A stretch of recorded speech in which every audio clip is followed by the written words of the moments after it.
Maligayang pagdating po sa eroplano. Papa, 5 minuto na lang at lilipad na po tayo. Unang beses po naming sasakay ng eroplano ni Mama. Tangkabakaba ko po. Ayos lang yan. Sa mga nagdaang taon, lagi akong nasa malayo para magtrabaho, kaya wala akong oras para makasama kayo. Huwag kang mag-alala, magiging ligtas kayo sa biyahe. Kumita naman ako ng pera sa mga nakaraang taon sa paggawa ng mga livestream sa probinsya. Pero nakulangan ang oras ko para kay An-An. Ang summer camp na ito ang pambawi ko sa kanya. Alas 7:55 na, lilipad na sa alas 8, 5 minuto na lang. Tara na. Bye-bye, Papa. Pa, gusto ko pong mag-CR. Sige, tara. Bilis, tulungan mo si Mama na i-off ang cellphone. Opo. Ay, An-An, bata ka. Ano bang balak mo? Naku, teka. Halika, bumangon ka rito. Ayos ka lang ba? Patingin si Mama kung may masakit. Nagkaroon kami ng pagkakamali. At nadumihan ang damit mo. Pwede naman nating pag-usapan ng maayos ito. Bakit kailangan mong saktan ng bata? Sino ka ba? Nakasuot pa ng pulat berde? Sa panahon ngayon, may ganyan pa palang manamit. Sabi ko na nga ba tungkol kay An-An? Kung bakit sa buong araw ay ang baduy niyang tingnan, baduy din pala kasi ang nanay niya. Nabalitaan ko na sa Daudu class na may dumating na probinsya ng Baduy. Kayong mag-ina lang pala yon. Kung ano ang itsura ng ina, siya ring itsura ng anak. Sinisira niyo ang reputasyon ng school namin. Hindi bagay ang damit sa pantalon. Ang pantalon ay hindi bagay sa sapatos. Napakabaduy niyo talaga. Kahiya-hiyang mag-ina. Bakit mo itinulak ang mama ko? Bakit mo na itulak ang bata? An-An, bilis, tayo na. Ayos ka lang ba?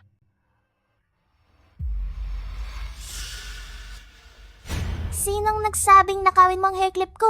Isa kang magnanakaw. Wala kang kuwenta. May nanay ka nga pero hindi ka naman tinuruang mabuti. Magnanakaw ka na ngayon at paglaki mo ay aagaw ka na ng asawa. Anong kabalastugan ang sinasabi mo sa bata? Anan, sabihin mo kay Mommy, anong nangyari sa clip sa buhok? Mami, balak ko lang po talagang tulungan siyang pulutin iyon at ibalik sa kanya. Mami, hindi po ako nagnakaw, hindi po. Sige, naniniwala si Mommy sa iyo. Narinig mo ba? Sabi ng bata, pinulot lang niya ang clip, hindi niya ito ninakaw. Hemp, sino namang maniniwala? Tingnan mo siya. Mula ulo hanggang paa, mukha siyang pulubi. Siguradong naiinggit siya sa anak namin. Kaya noong hindi siya nakatingin, ninakaw niya ang clip sa buhok. Ikaw, Tama, titestigo ako. Ang dukhang ito ang nagnakaw ng clip. Pwede rin akong tumestigo. Isa siyang magnanakaw. Kung ano ang puno, siya ring bunga, isang matandang magnanakaw, at isang maliit na magnanakaw. nananakit kayo ng taong walang kasalanan. Kapag naiisip ko na makakasama namin ang mag-inang magnanakaw at hampas lupang tulad niyo sa summer camp na ito, talagang nakakasuka. Layo sa akin. Huwag mo akong harangan. Mami? Mami?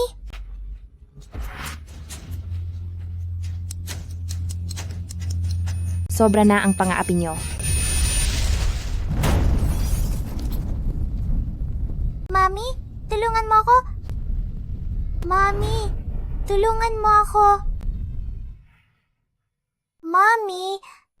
Tulungan mo ako? Mami? Anan-anan. Napakahalaga talaga ng isang ina.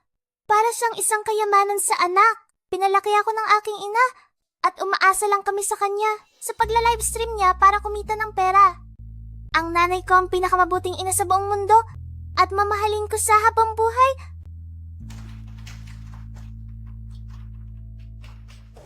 Mama, tulungan mo ako. An-An, ililigtas ka ni Mama. An-An. Anan, narito na si Mama para iligtas ka. Patawad, Anan. Kung maibabalik ko lang ang lahat, mas poprotektahan pa kita. Ang biyahe galing Nancheng papuntang Beijing, ang Flight 476, ay sumabog kaninang alas 8 ng umaga at walang natira sa mga pasahero. Sa ngayon, iniimbestigahan pa ang sanhi ng pagsabog.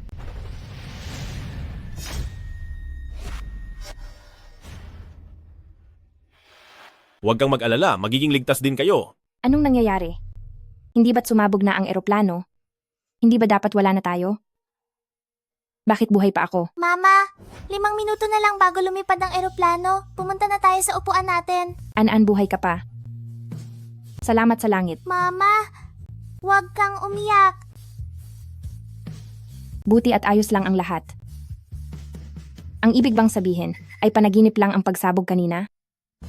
Aray, Hianan, anong bang ginagawa mo, bata ka?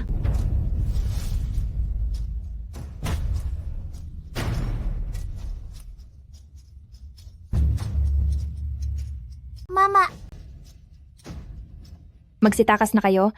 Sasabog na ang eroplanong ito. Sino ka ba? Nakasuot pa ng pulang pares sa berde? Sa panahon ngayon, may nagsusuot pa pala ng ganyan?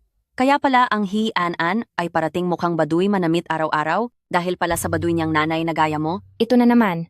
Sakto ang mga linyahan kanina. Mukhang ako lang ang nagkaroon ng pangalawang buhay. Wala na akong oras para pagtalunan kung baduy man ako o hindi. 7:55 na ng umaga ngayon. Tiyak na may mangyayaring aksidente sa eroplanong ito pagdating ng alas 8. At kapag hindi pa tayo umalis ngayon, tiyak na wala na tayo rito. Halatang galing sa probinsya? Hindi ka pa ba nakakasakay ng eroplano kailanman? Akala mo ba nasa bukid ka lang? Yung pwedeng bumaba kung kailan mo gusto? Anong sinasabi mong aksidente? Mukhang sinusumpa mo yata kaming lahat. Napakasamang pakinggan niyan. Wala talagang alam itong taga-bukid na ito, pati yung tungkol sa pagsabog na napaka-imposibleng mangyari, ay nagagawa mo pang gawing kwento. Siguro, paglipad ng eroplano mamaya, baka utusan mo pa ang flight attendant na buksan ang bintana para makasagap ka ng hangin. Ma'am. Ganito po iyon. Bago po ang boarding ng eroplano, dumaan po kami sa mahigpit na inspeksyon. Ang anumang mapanganib na bagay ay hindi pwedeng ipasok sa loob at hindi po posibleng masira ang eroplanong ito. Nakikiusap po ako. Bumalik na kayo agad sa upuan niyo po. Manalig po kayo sa akin. Mawawala na tayo sa mundong ito dahil sa eroplanong ito. Pababa na po kami. Manahimik ka nga. Huwag mo kaming tinatakot ng kung ano-ano. Itigil mo ang pagsasalita ng walang kabuluhan. Totoo naman. Ang mama ni Fangfang ay ang tagapagmana ng Gu Group. Ikaw na taga-bukid ka. Lakas ng loob mong sumagot sa kanya. Kahit ilang buhay pa ang mayroon ka ay hindi sapat para pagbayaran ito. Ikaw na walang alam. Tumigil ka na sa pagsasalita ng kung ano-ano. Sa paglanghap pa lang ng hangin kasama ka? Nasusuka na ako. Kayong mga taong ito, tinulungan ko na nga kayo ng buong puso. Bukod sa hindi na kayo nagpasalamat, hinarap niyo pa ako ng insulto. Tunay ngang mga wala kayong utang na loob. Walang Sinong tinatawag hiya ka. mong walang... Maraming bata ang nakakakita, hindi tama na apihin siya ng ganyan. Ano naman kung apihin ko siya?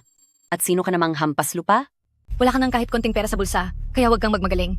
Huwag mong gamitin ang kapangyarihan ng pamilya mo para lang mang-api ng ibang tao. May takot ka ba sa paglipad? Huwag kang matakot. Ang eroplano ang pinakaligtas na sasakyan sa buong mundo. Ang tsansa ng aksidente ay nasa 3 milyon sa isa. Hindi ito masisira ng basta-basta. Huwag kang mag-alala. Hindi talaga ako nagsisinungaling sa inyo. Talagang mapanganib ang eroplanong ito. Mabuti kang tao. Sumama ka na sa amin. Papa, gusto ko pong mag-toilet. Sige, tara. Sir, bumalik po kayo agad sa upuan ninyo. Ma'am, nakikiusap po ako sa inyo. Pakibukas po ang pinto. Kailangan naming bumaba ng eroplano. Mangyayari ang hindi maganda sa eroplanong ito. Ma'am, lubos na ninyong naaabala ang kaayusan ng aming flight. Pakibitaw po at bumalik sa inyong upuan.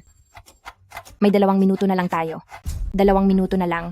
Mapanganib na rito. Buksan niyo ang pinto. Sino ba ang lalaking iyon? Nakita ko na siya sa group chat ng mga magulang. Ang pagkakatanda ko ay Lee Ji-hao ang pangalan niya. Ang sinumang nakikisama sa taga-probinsyang iyan ay sigurado akong taga-probinsya rin. Nagsisimula na naman siyang magmaganda sa harap ng lalaki. Bakit ang bilis niyang lumandi? Sus! Sa pagbebenta ng mga kakanin, magkano lang ba ang kikitain niya? Siguradong sa ibang paraan siya. Kumukuha ng pera. Imbes na pagtawanan niyo ako rito, mas mabuting mag-isip kayo ng paraan kung paano bababa ng eroplano. Kapag hindi pa tayo bumaba ngayon, talagang huli na ang lahat. Tia, naniniwala ako sa'yo. Itong henyo kong phone watch ay nagbabala rin na may namumuong panganib. Salamat sa pagtitiwala mo kay Tia. Nakita niyo na ba? Ang phone watch ng bata ay nagpapakita ng babala ng panganib. Ngayon ba ay naniniwala na kayo? Bakit kayo tumatawa? Maari itong mauwi sa trahedya, tapos nagagawa niyo pang tumawa. Maaring hindi kayo maniwala sa akin, pero hindi magsisinungaling ang bata. Uy! Tingnan niyo ang kamay niya. Puro sugat at kalyo. Mas magaspang pa kaysa sa kamay ng katulong namin. At nagagawa pa niyang magsuot ng gintong singsing, halatang peke naman. Ang mga Haha. ganitong ay halatang para sa mababang uri dahil sa sobrang trabaho. Hindi tulad sa atin na kailangan ng maingat na pag-aalaga araw-araw. Sa ganitong sitwasyon, may gana pa kayong hamakin ako. Tia, ang bobo mo talaga. Paano naman ang isang watch ay makakadetect ng panganib? Niloloko lang kita. Ble ble ble ble. Katulad ka rin ni Hianan, pareho kayong mga mangmang na uto-uto. Tia, baka naman talaga hindi mo pa nakikita ang smartwatch para sa mga bata. Bukod kay Hian-an, lahat kami sa buong klase ay mayroon ito. Ang dukhang iyan na si Anan. Paano niya malalaman ang tungkol sa smartwatch? Tuwing kailangan niyang makipag-ugnayan sa pamilya niya, palagi lang siyang nanghihiram ng cellphone kay Guro. Hian-an, ang lungkot naman ng buhay mo. Ikaw, Mama, masakit po. saan ang masakit?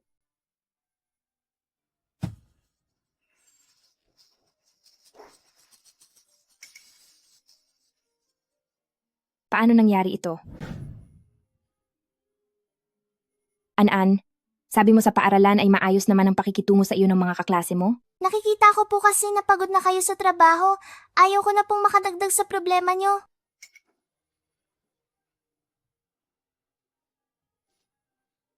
Patawarin mo si Mama.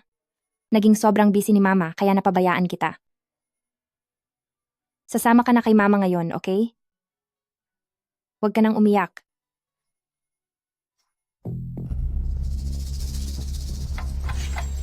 Ngayon ay malinaw na sa akin ang lahat. Hindi ko na dapat inaksaya ang oras ko para tulungan kayo. Ang maparusahan at mawala na lang dito, iyon na ang para sa inyo ay ang pinakamagandang katapusan. Kung handa kang magtiwala sa akin, sumama ka sa akin sa pag-alis. Alice, bilisan mo! Kailangan na nating bumaba ng eroplano. Paumanhin po, sir. Lilipad na po ang eroplano anumang sandali. Pakiusap po na bumalik na sa inyong upuan. Huwag na po kayong gumawa ng gulo. Huwag niyo akong harangan. Pigilan siya. Huwag siyang hayaang guluhin ang flight. Oo, harangan siya. Pigilan siya? Huliin siya? Gusto ko nang bumaba ng eroplano. Tumabi ka sa dinadaanan ko. Makisuyo lang, huwag tayong manakit. Kailangan kong bumaba ng eroplano.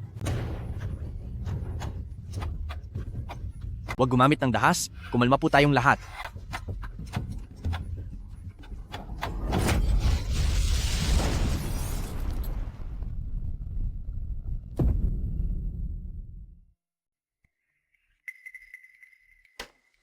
Tatlo lang ito kanina, pero ngayon ay 2 na lang. Naiintindihan ko na. Ang nakikita ko rito sa itaas ay ang natitirang bilang ng aking muling pagkabuhay.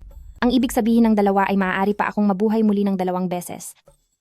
Sa kritikal na sandaling ito, imposible nang bumaba ng eroplano. Kailangang pigilan ang pagsabog mula sa pinagmulan nito. Hanapin ang may sala para maligtas ang an-an. Anong klaseng eroplano ba ito? Wala man lang business class. Walang makakaligtas sa pagsabog ng eroplano. Ibig sabihin, ang taong may gawa nito ay wala sa loob ng eroplano. Kaya magagawa lang nilang pasabugin ito gamit ang cellphone. Bago sumakay, sasabihin ng stewardess na kailangang i-off ang lahat ng cellphone. Ang tanging makakapagpasabog nito ay ang cellphone na hindi naka-off. Kaninong cellphone ang hindi naka-off? Sino ka ba? Masyadong matingkad ang suot mo? Sa panahon ngayon, may nagsusuot pa ba ng ganyan? Sinasabi ko na nga ba? Kaya pala ang Hian-an sa araw-araw ay baduy manamit? Dahil baduy rin ang nanay niya? Nagmamadali ang oras, hindi ako nagbibiro. Hayaan niyo akong suriin. Kaninong cellphone ba ang hindi naka-off? Ipacheck sa iyo? Sa anong karapatan mo? Ang pakikipag-usap sa isang taga-probinsyang gaya mo ay pang-iinsulto sa aming katayuan. Anong problema mo ba? Ang weird mo. Baka gusto mo lang nakawin ang mga cellphone namin? Naka-off ang cellphone ko.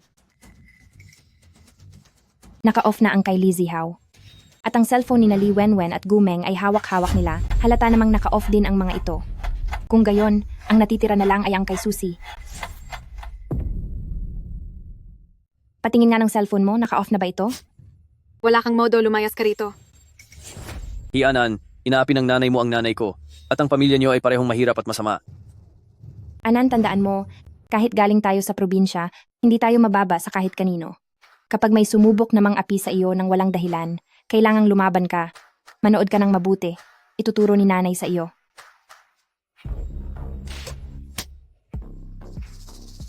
Walang hiya ka.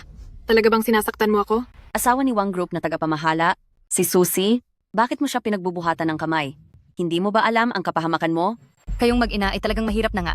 Wala pang modo. Ang mga taong gaya nyo, hindi nararapat na makasama ang mga anak namin sa iisang eskwelahan. Kayong mga hampas lupa, karangalan na ninyo nakasama nyo kami dito sa loob ng eroplano. Para sa mga katulad niyong mga taong galing sa ibaba, wala kayong karapatang sumagot sa amin. Ikaw na probinsyana ka, bumaba ka na ng eroplano? Makaalis na nga kayo rito, kayong mga walang pinag-aralan. Lumayas ka na, hampas lupa. Ano bang karapatan mo para makisama sa amin? Magsitahimik kayo. Wala na tayong oras. Kung hindi natin malalaman ngayon kung kaninong cellphone ang hindi naka-off, mapapahamak tayong lahat sa eroplanong ito. Nasa panganib na nga tayo.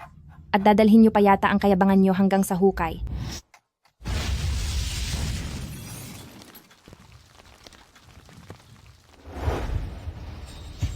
Huling pagkakataon na lang ito. Sino ba talaga ang hindi nag-off ng cellphone? Sino ba ang may kagagawan ng pagsabog na ito na nanganib ang lahat? Kailangang mahanap ko siya. Kailangang mabuhay kami ni An-An.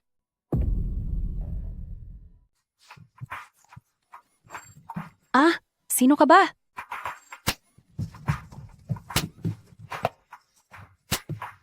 Kailangan kong gumamit ng sarili kong paraan para malaman kung kaninong phone ang hindi pa naka-off. Makinig kayong lahat, may delikadong bagay sa bag ko. Kapag may sumuway sa inyo sa akin, idadamay ko ang buong eroplanong ito. Ang probinsya ng ito, siguradong isa itong baliw, di ba? Napakalas-malas naman ngayong araw. At nakatagpo ako ng isang katulad niya paglabas ko. Para siyang asong ulol. Bigla-bigla na lang nananakit ng walang dahilan. Tapos sinasabi pang may bomba raw sa bag niya. May problema ba sa utak mo? Naalala ko siya. Siya yung nanay ng An-An. Anong ginagawa mo? Umalis ka rito. Kapag lumaban ka, paparusahan kita. Akin na yan. Naka-off na.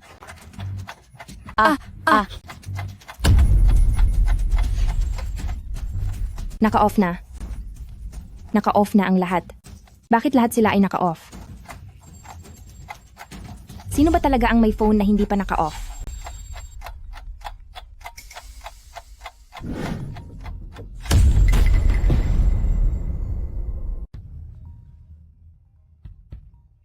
Mama,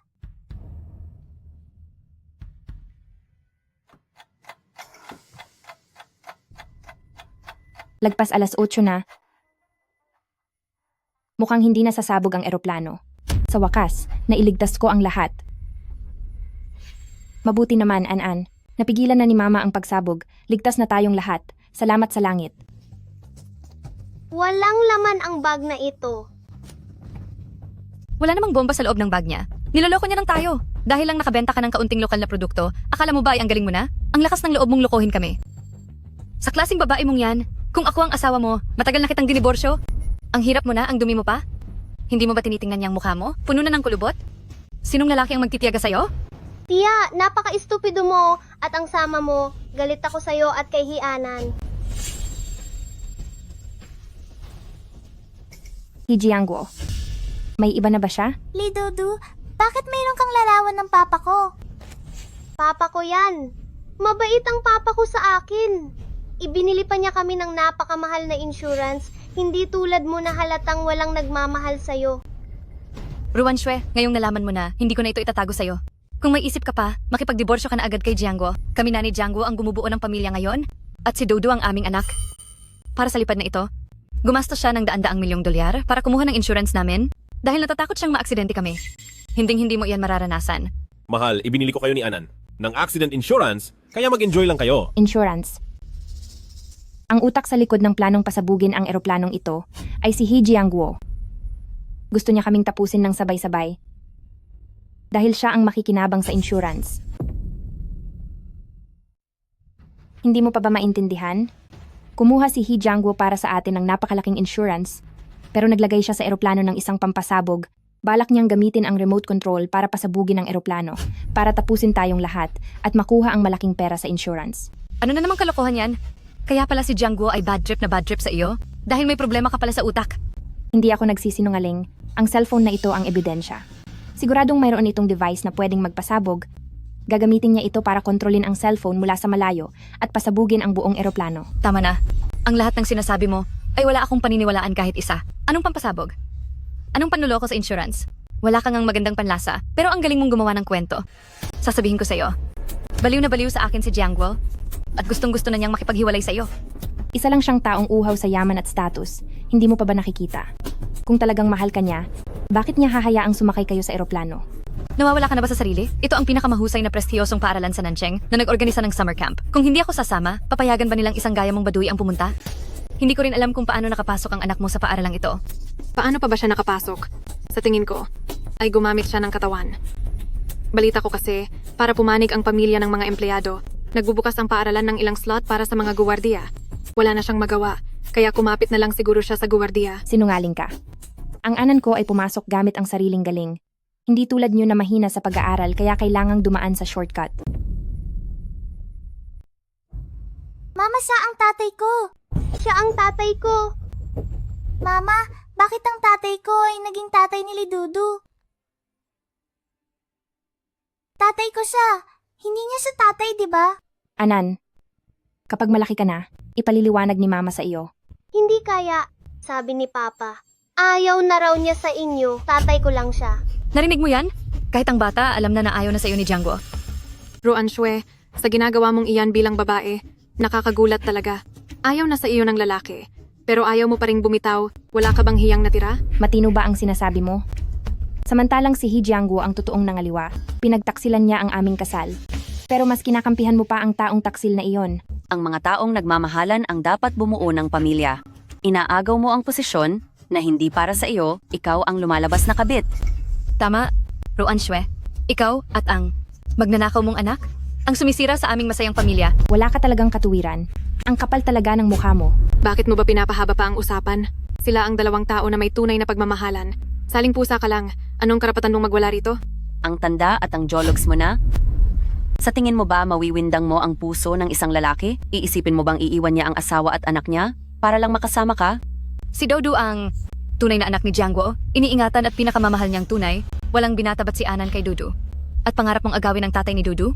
Managinip ka ng gising. Pinalalabas mong ako ang masama. Samantalang si Lee Dodo ang umagaw sa tatay ni Anan. Kami ni He Jiangguo ay legal na mag-asawa at hindi pa kami hiwalay. Nang mangaliwa siya at nabuo si Lee Dodo ang tunay na anak sa labas. Kalokohan! Si He Anan ang anak sa labas. Mama? Gusto ako ni Papa. Kailangan ako ni Papa. Mama, kailangan kong tawagan si Papa. Anan, hindi ba't nabasag ang cellphone kanina? Hindi mo siya matatawagan. Pag-usapan na lang natin to pag-uwi natin, okay? Mama, gusto ko ring tawagan si Papa. Sige, ngayon din tatawagan natin ang papa mo.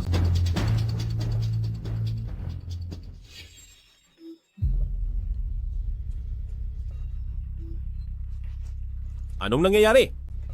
Paano pa siya nakakatawag sa akin? Mukhang walang nangyaring masama sa eroplano. Nabigo na naman ang plano natin. Ang halagang $500 milyong na insurance, wala na naman. Mukhang kailangang manatili muna kay Li Wenwen, ang mayamang babaeng iyon. Naku naman, Anong mayroon, asawa ko? Nandyan na ba kayo? Mahal, hinahanap ka ni Dodo. Ang mahal kong anak. Miss mo na ba si Papa? Papa, ikaw ay si Dodo ang tatay ko lang, hindi ba? Siyempre naman. Si Papa ay para kay Dodo lang palagi. Si Dodo ang pinakamahal ni Papa. Papa, ayaw mo na ba kay Anan? Ayaw ko na sa'yo at ang lahat ng ito ay dahil sa nanay mo. Ang nanay mo, maghapon na lang puro gawaing bukid ang alam ni hindi man lang marunong magayos ng sarili. Mukha siyang dugyot araw-araw. Lalaki ako, kailangan ko rin namang magpanatili ng dignidad. Ubus na ang dangal ko dahil sa kanya. Papa, nagmamakaawa po ako. Huwag niyo pong itapon si Anan. An-an, wag mo ring sisisihin si Papa. Sisihin mo ang nanay mo dahil hindi niya nahawakan ng maayos ang kanyang lalaki. Mama, ayaw na po sa akin ni Papa. Ayos lang yan, Anan. Nandito pa naman si Mama. Nandito lang si Mama. At habang buhay kitang mamahalin. Ruan Shue, sa totoo lang, kung alam mo lang sana kung paano mag-ayos ng sarili, hindi sana ganun katindi ang pagkasuklam ni He Jiangguo sa iyo. Sabi ni He Jiangguo, sa paningin niya, ay para ka lang isang katulong.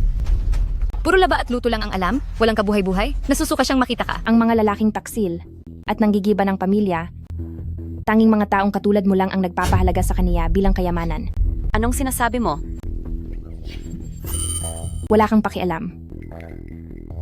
Sa inyo pong mga magulang, humihingi po kami ng paumanhin. Nakatanggap lang po kami ng balita na dahil sa kondisyon ng hangin at para sa inyong kaligtasan, hindi makakalipad ang eroplano ngayong araw. Kanselado na rin po ang plano para sa summer camp ng eskwelahan. Ano? Ang summer camp na yon? Ang magsisilbing daan papunta sa sikat na paaralan, planado na ang lahat para sa aming si Dodo na pumasok sa magandang eskwelahan. Ano na ang gagawin ko? Pero mayroon din pong magandang balita. Dahil sa estudyanteng si Hian-an, sa nakaraang Nancheng Math Competition, kung saan nakuha niya ang unang pwesto, at tinalo pa ang pinakamataas na record sa kasaysayan, binigyan ng paaralan si Hian-an ng parangal at titulo, at binigyan din siya ng pagkakataon na makapasok sa paaralan, na kung saan malaya siyang pumili ng makakasama para makasabay sa pagpasok. Ano? Itong sikat na middle school na ito, kahit pa ang mga anak ng mga leader sa Jingdu ay kailangang pumila para makapasok, dahil kilala ito sa pagiging patas. Grado lang ang basehan at hindi ang yaman.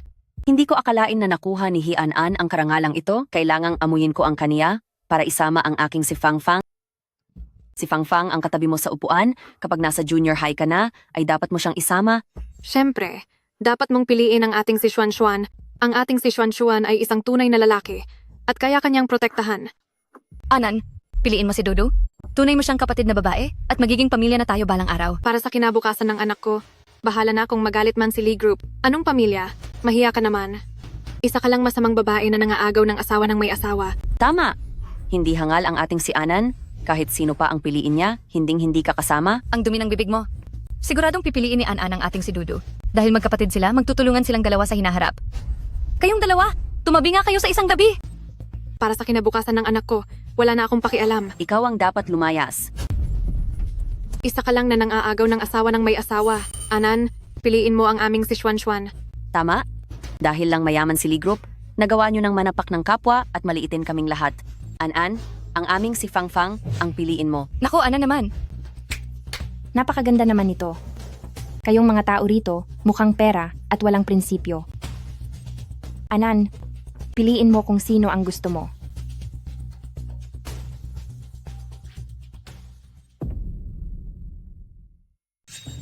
Mama, ang hair clip ko. Manahimik ka? An-an? Tingnan mo ang hair clip na ito. Isa para sa iyo, at isa para kay Fangfang. Dahil pareho kayo ng hair clip na suot, mag-best friend na kayo.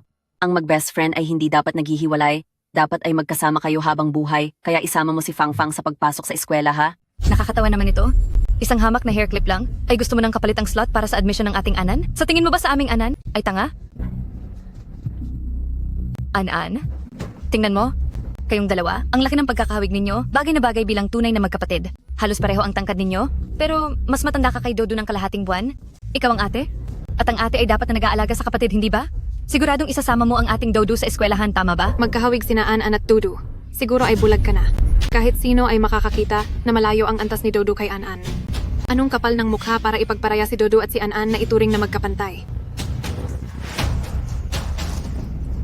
An-an, itong phone watch na ito ay regalo sa iyo ni Tia. Mula ngayon, hindi mo na kailangang makigamit ng telepono sa iyong guro. Kung may kailangan ka, sabihin mo lang kay Tia. Darating agad si Tia sa isang tawag mo lang, piliin mo ang aming Xuan ha? Piliin mo ang aming Dodo. Piliin si Fangfang. Piliin ang aming Xuan. Mama, hindi ko po alam kung sino ang pipiliin ko. Paumanhin po sa istorbo. Anan, Nakapili na si Anan. Piliin niyo ang anak namin. pasensya na po, hindi na po makakapili si An-an. Ano? Pasensya na po kayo, nagkamali lang po kanina. Ang nakatanggap ng honor title mula sa eskwelahan ay hindi ang ating Hian-an, kundi ang Hian-an mula sa kabilang paaralan.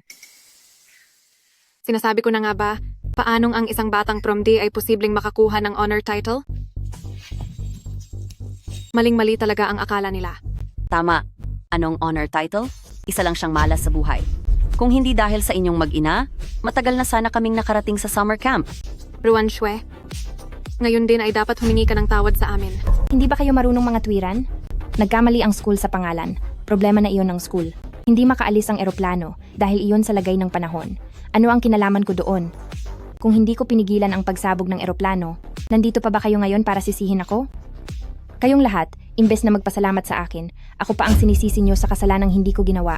Napakawalang utang na loob nyo. Malinaw na po ang lahat. Maaari na po tayong bumaba ng eroplano ng maayos. Ruan Shue? Ngayon, kung hindi ka luluhod at hihingi ng tawad sa aming lahat, huwag mo nang asahang makaalis dito. Tama. Kung matalino ka, bilisan mo na, lumuhod ka at yumuko para humingi ng tawad. Bilisan mo at lumuhod ka na. Wala naman akong ginagawang masama. Bakit kailangan kong humingi ng tawad? Kayong lahat, masyado kayong mapang-api. Matigas pa rin ang ulo mo. Magsalita ka. Aaminin mo ba ang pagkakamali mo o hindi? Wala akong kasalanan. Ruan Shue, talagang makapal ang mukha mo. Huwag mong isiping dahil kumikita ka sa streaming, ay magagawa mo na ang lahat ng gusto mo. Sinasabi ko sa'yo, ang perang iyan ay barya lang para sa akin. Bakit nyo ba sinasaktan ang tao? Sa mga ayaw makalaban ng Lee Group, makaalis na kayo rito. Sa haba ng buhay ko, ngayon lang ako nakakita ng taong hindi takot mapahamak na katulad mo. Anong mapapala mo sa pagmamatigas? Akala mo ba kung magmamatigas ka sa amin, ay wala na kaming magagawa sa iyo? Magsalita ka? Luluhod ka ba o hindi? Bukod sa paggamit ng dahas, ano pa ba ang kaya niyong gawin? Sinasabi ko sa inyo, kahit anong paraan pa ang gamitin niyo, hinding-hindi ako yuyuko sa inyo. Dahil wala akong respeto sa inyo, mga walang utang na loob. Nagmamayabang ka pa ha? Sinasabi ko sa'yo, may 10,000 paraan kami para mapaluhod ka. Kung ayaw mong mahirapan, kusang loob kang lumuhod sa harap ko dahil kapag kami na ang kumilos, siguradong magsisisi ka sa huli. Pwe, sa masamang babaeng ito, hinding-hindi ako yuyuko sa inyo. Matigas talaga ang ulo mo ha? Tingnan nga natin ngayong araw kung hanggang saan ang tapang mo. Bitawan mo ako. Ang pilitin akong yumuko sa inyo, imposibleng mangyari yan. Ngayong araw, kailangang lumuhod ka? Sa ayaw mo man o sa gusto? Tingnan natin kung paano ka makakatakas ng mag-isa. Aba, di ba napakagaling mo? Bakit parang aso ka na ngayon na nakaluhod sa harap namin? Tingnan mong mabuti. Itong suot ko, itong mga sapatos sa paa ko, limited edition ito ng Chanel. Ang isang hampas lupa na katulad mo ay baka habang buhay na hindi makakakita ng ganito. Halika, bibigyan kita ng pagkakataon. Dilapan mo at linisin ang mga ito. Anong ginagawa mo? Para sa isang katulad mong napakasama ng ugali, kahit gaano pa kamahal ang suot mong sapatos, aksaya lang ang lahat. Walang hiya. Nahuli na nga kita, lumalaban ka pa? Sapatos ito ni Chanel. 8 buhay mo pa ang kailangan para mabili ito. Ang katulad niyong mga walang alam, hindi niyo talaga maiintindihan. 2 pares lang sa buong mundo ang Chanel at pareho ko silang binili. Tungkol naman sa sapatos na ito, dahil mukhang gustong gusto mo, ibigay ko na lang kaya ito sa iyo? Huwag. Wala kang magagawa. Huwag niyo pong saktan ang nanay ko. Huwag niyo po siyang saktan. Ay nako, kahit ibigay ko pa ang Chanel na ito, hindi naman kakasya sa iyo. Talagang malas ka lang? Tama ka, tingnan nyo naman kung gaano kalaki ang paa niya. Daig pa ang isang higante. Walang ibang babae ang may paang kasing laki ng kanya. Mukhang paa ng lalaki. May mga tao talagang nakatadhana ng maghirap habang buhay at sadyang kamalasan ang sasapitin. Ruan Shue, dahil sa iyo lahat ng ito, para sa summer camp na ito, nagdala pa ako ng isang malaking maleta ng mga makeup, tapos hindi ko rin pala magagamit. Pero ang mukha mo, napakaaspang at mukhang kailangan ito. Huwag niyo akong hawakan. Sige na, ipapagamit ko na ito sa iyo. Hawakan niyo siya.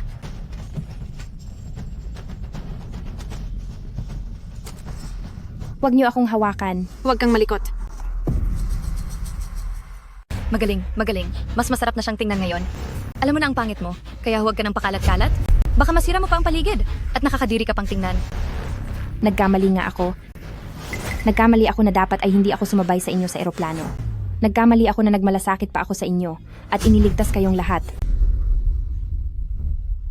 Ang tulad ninyong mga walang utang na loob at walang modong mga hayop, dapat pala ay hinayaan ko na lang kayong mawala sa pagsabog. Hindi ba ito yung pinasadya na pamaypay mula sa eskwelahan? Bakit nandito to?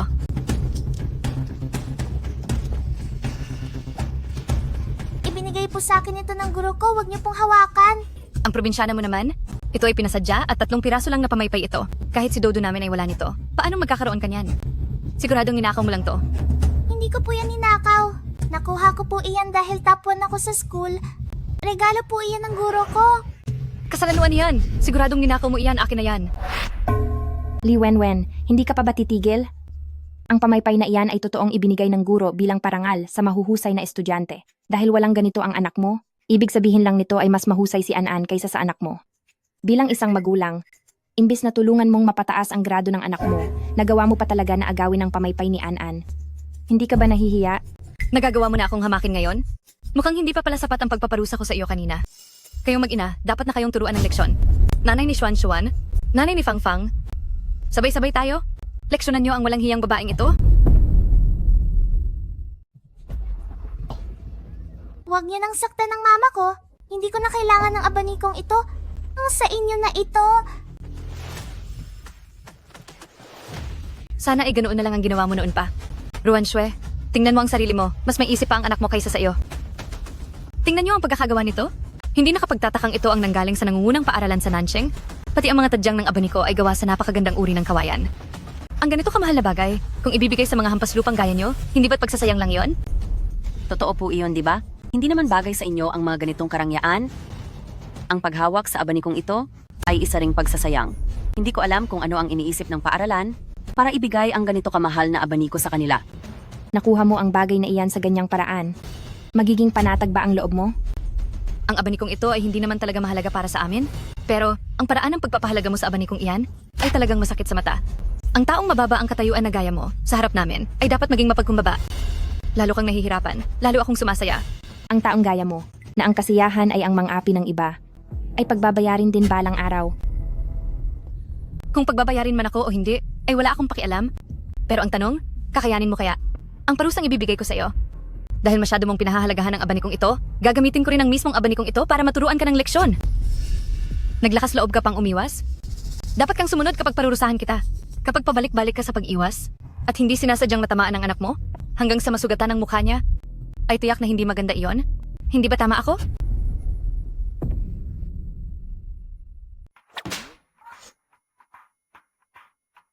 Tumigil kayo.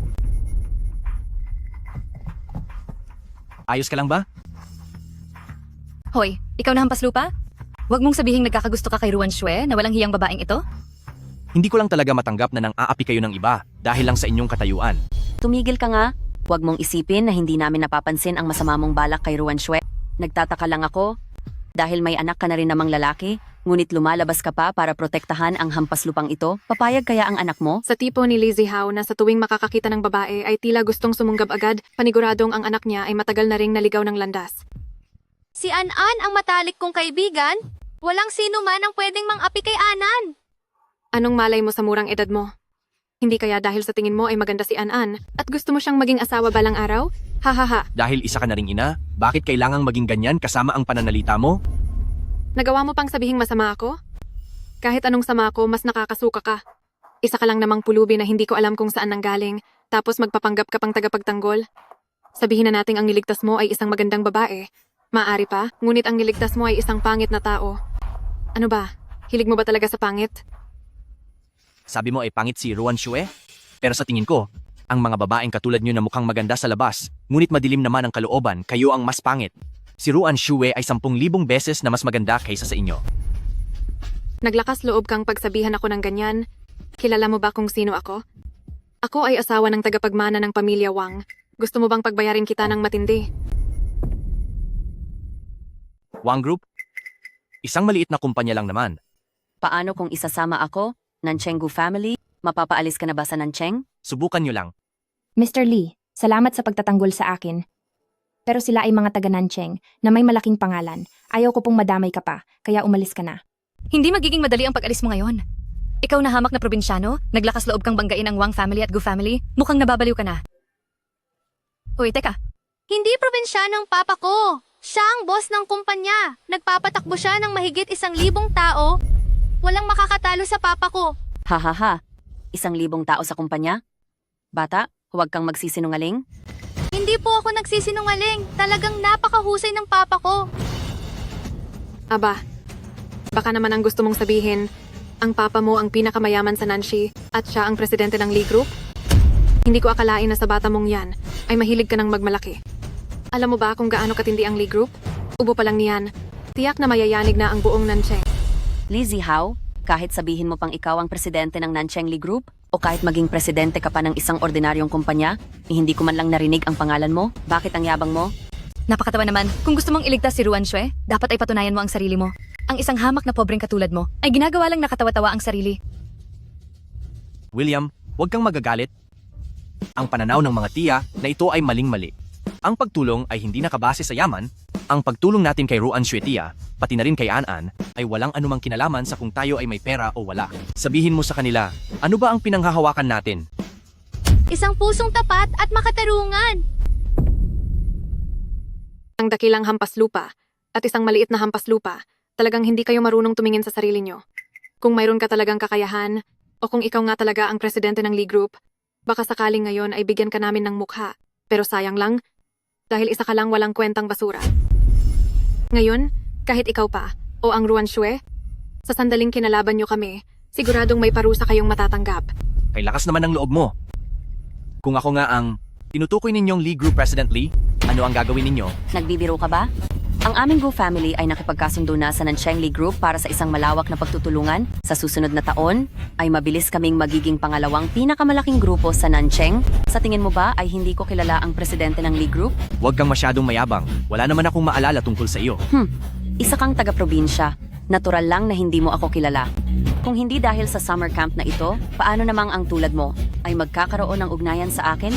Sinasabi ko sa iyo at sa Ruan Xue, bagay na bagay talaga kayong dalawa. Ang isa, sabi ay siya ang bayaning pumigil sa pagsabog ng eroplano. Ang isa naman, sabi ay siya ang presidente ng Lee Group. Sayang at hindi kayo naging mga artista dahil sa galing ninyo. Ay naku, ganyan talaga ang mga hampas lupa. Puno ng kasinungalingan. Inaakala nilang sa paggawa ng kung anong mataas na pagkakakilanlan, ay maitatago nila ang sariling kamangmangan, pero ang amoy nila na nagmumula sa loob pabalabas, ang mismong naglalantad ng pagiging mababang uri nila. Ang mga salitang iyan ay ibinabalik ko sa iyo. Ang mga taong tulad nyo, kailangang umasa sa marangyang kasuotan para ayusin ang sarili nyo, pero sa katunayan, sa kaloob-looban nyo, bulok na kayo. Lakas ng loob mong insultuhin ako? Gusto mo bang gawin kong imposible ang buhay mo sa Nancheng? Wala kang kakayahang gawin iyan. Ano namang mapapala mo sa pagmamatigas mo? Pagbaba natin sa eroplano, ipapasara ko agad ang kumpanya mo. Kahit ano pa ang pinagmulan mo, lumayas ka na sa Nancheng. Sige. Umaasa ako na totoo ka sa sinasabi mo. 3 minuto, pumunta ka agad dito sa airport para sunduin ako? Tingnan natin kung paano niya reresolbahin ang gulong ito mamaya. Mr. Lee, wag mo na silang sadyang kalabanin. Salamat sa iyong malasakit, pero wala naman tayong relasyon sa isa't isa. Ayaw kong pati ikaw ay madamay sa panganib na ito. Huwag kang mag-alala. Walang masamang mangyayari, tiyak na ilalabas kita rito ng ligtas. Gawin natin ito, mag-ayos ka muna ng sarili mo. Grabe, nakakadiri ang amoy.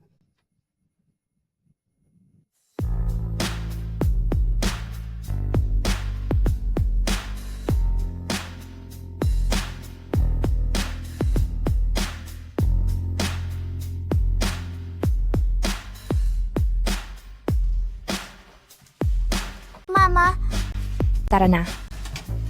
Sinabi ko bang pwede na kayong umalis? Kayong dalawa na walang hiya, hindi kayo pwedeng bumaba ng eroplano ngayon! Ayusin mo ang pananalita mo. Ang papa ko ay black belt sa taekwondo. Mag-ingat ka dahil baka isang suntok lang niya ay tumba ka na. Ano namang pakialam ko kung black belt siya? Tanungin mo ang papa mo? Kung may lakas siya ng loob na parusahan ako? Lizzie Howe, kung alam mo kung anong makakabuti sa iyo, humingi ka ng paumanhin sa amin at magpakumbaba ka. Ang kalabanin kami ay may iisang kalalabasan lamang, iyon ay ang mawala ka sa mundong ito. Tabi, Paano kung ayaw kong tumabi? Sige nga, sasaktan mo ba ako? magsalita ng maayos. Huwag kang manduro dahil wala iyan sa kagandahang asal. May tao rito! May nananakit dito. Saklolo? Lizzie Howe, lalaki ka ba talaga? Nananakit ka ng babae? Basura ka sa hanay ng mga lalaki. Salot ka. Walang aalis sa inyo ngayong araw dahil sa pananakit nyo sa mama ni Dudu. Mabubulok kayong lahat sa kulungan. Muna akong guluhing muli, pwede ba? Tumabi ka. Matapos kang manakit, tatakas ka lang? Wala namang ganiyang katuwiran? Tama, hindi ko hahayaang makalusot ka sa araw na ito. Tinitiyak ko sa iyo ngayon na ipapakulong kita at pagbabayarin kita sa loob ng kulungan. Sige, hihintayin ko yan. Huwag ninyong bubuksan ang pinto. Isa akong VIP na customer ng Future Aviation. At kapag sinubukan mong pagbuksan siya, rereklamo kita. Pero, bakit ka pa nag-aalangan? Isa rin akong VIP na customer nyo. Kung hahayaan mo siyang bumaba, alam mo ba ang magiging kapalit nito? Pasensya na po, sir. Tila sa ngayon ay hindi muna kita mapapayagang makaalis. Ano ba talaga ang gusto nyo? Sinabi ko na sa araw na ito, sisiguraduhin kong maikukulong ka. Tanong ko lang po, gamit ang card na ito, pwede na ba kaming makababa ng eroplano? Diyos ko, hindi ba ito ang ating Future Aviation Super VIP card? Ito ang kaisa-isang gold card sa buong mundo. Ang balita ay ang may-ari nito ay ang mismong CEO ng ang pamilya Lee ng South City. Ibig bang sabihin ay ikaw si President Lee? Ano bang pinagsasabi mo? Paano naman siya magkakaroon ng VIP card? Isa lang siyang mahirap. At tingnan mo naman ang pagkagawa nito. Ang gaspang masyado. Posible bang totoo ito? Pasensya na po, sir, pero kailangan ko pong suriin ang card nyo. Sige lang. Aprobado na. Maligayang pagdating. Mahal na Super VIP. Future Aviation. Laging handang maglingkod. Magandang araw po, sir. Pasensya na po sa nangyari kanina. Bubuksan ko na po ang pinto para sa inyo. Sandali. Ang isang gaya niyang walang kwenta? Paano magkakaroon ng Future Aviation VIP card? Siguradong peke yan. Pinapaalis nyo ang isang magnanakaw. Alam nyo ba ang magiging kapalit nito? Pero po, Paulit-ulit ninyong sinasabi na ninakaw ko ang card na ito. Mayroon ba kayong ebidensya? Kung hindi mo ito ninakaw, ibig mo bang sabihin na ikaw ang presidente ng likla ng Nancheng? Tumigil ka nga. Kung siya nga si President Lee, ay isusulat ko pabaligtad ang pangalan kong Gumeng. Tama. Ang isang dukhang gaya niya, paano siya magiging pinakamayamang tao? Wala namang mayaman na mananamit ng ganyang kapusit. Kung siya nga ang pinakamayaman, ipapaputol ko ang ulo ko. Naaalala ko na sa Future Aviation ay may patakaran na kung sino man ang may hawak ng card na ito ay maaaring pumunta kahit saan nang walang sagabal. Hindi ba't iyon ang alam ko?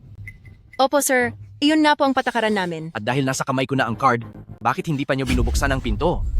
Huwag kang mag-alala. Ako ang mananagot kung may mangyari man. Hoy, sandali lang. Puntahan at pigilan niyo sila. Sabi ng sandali.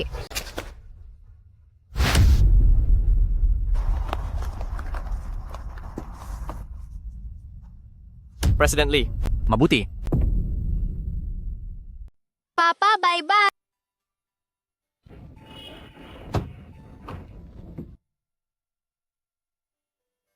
Huwag kang matakot, Anan. Maging mabait ka lang. Sumama ka muna kay Guro pabalik ng school. Pagkatapos, susunduin ka ni Mami sa school. Okay ba yon? Apa, Mami, hihintayin kita sa school. Ang Anan namin ang pinakamatapang. Sige na, lumakad ka na. Mami, bye-bye po. Bye-bye.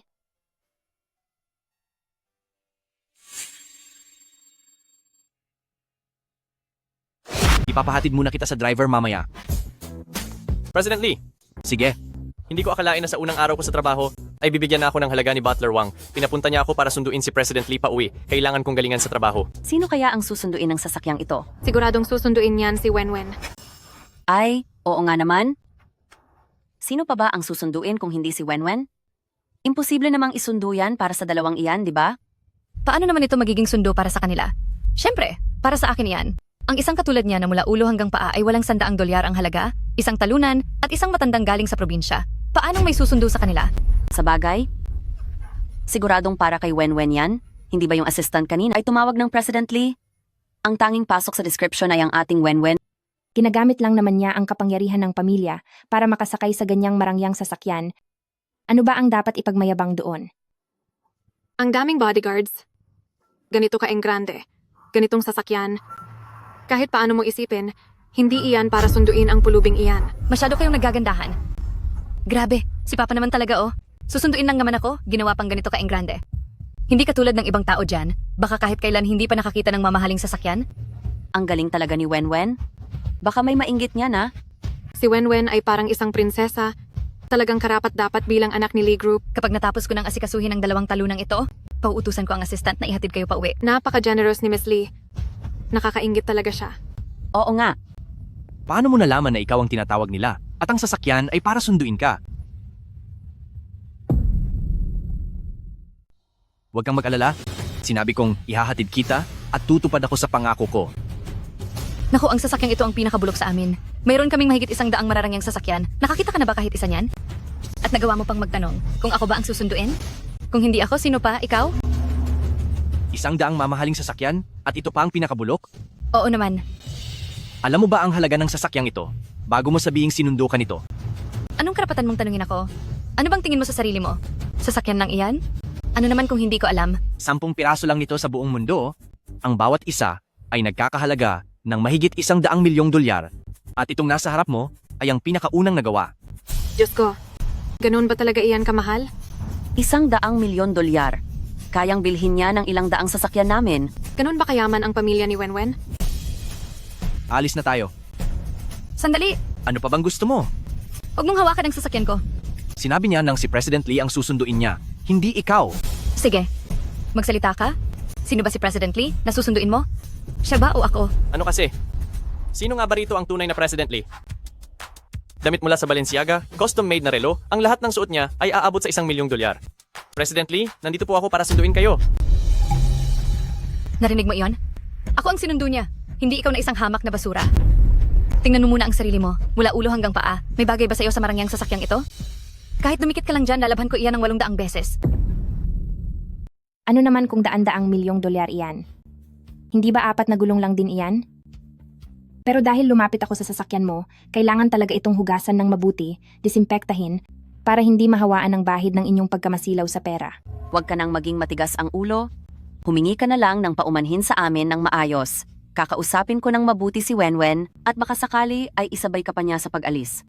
Ang pinakamalapit na sakayan ng bus mula rito ay mahigit 10 kilometro ang layo. Kahit maglakad ka pa buong magdamag, hindi ka makakarating doon. Para sa mga katulad ninyo na sobrang maarte sa katawan, baka ilang hakbang pa lang ay bagsak na kayo, di ba? Sige, mag-iiyak na lang kayo riyan. Kahit gustuhin ninyong pasakayin ako, wala akong balak sumakay. Pero mukhang hindi niya kakayanin, di ba? Lakad na tayo mag-isa. Pagkaalis nila, tatawag na lang ako ng sasakyan. Siguradong sasakay tayo rito ngayong araw. Pasok na. Nako, parang mga taong hindi marunong magpahalaga sa magagandang bagay. Sa tingin niyo ba makakaalis pa kayo ngayon? Sinasabi ko sa inyo, dahil narito ako, walang makakaalis sa inyong dalawa. Ano na naman ang binabalak mo? Kung ano ang balak ko? Naglakas loob kayong magpanggap bilang ako ngayon? Papatalsikin ko kayong dalawa diretso sa himpilan ng pulis. Huwag na kayong magpahiya rito. Ang mga katulad nyo ay nababagay lang na itali sa isang lubid at parang asong tatakbo sa likod ng sasakyan.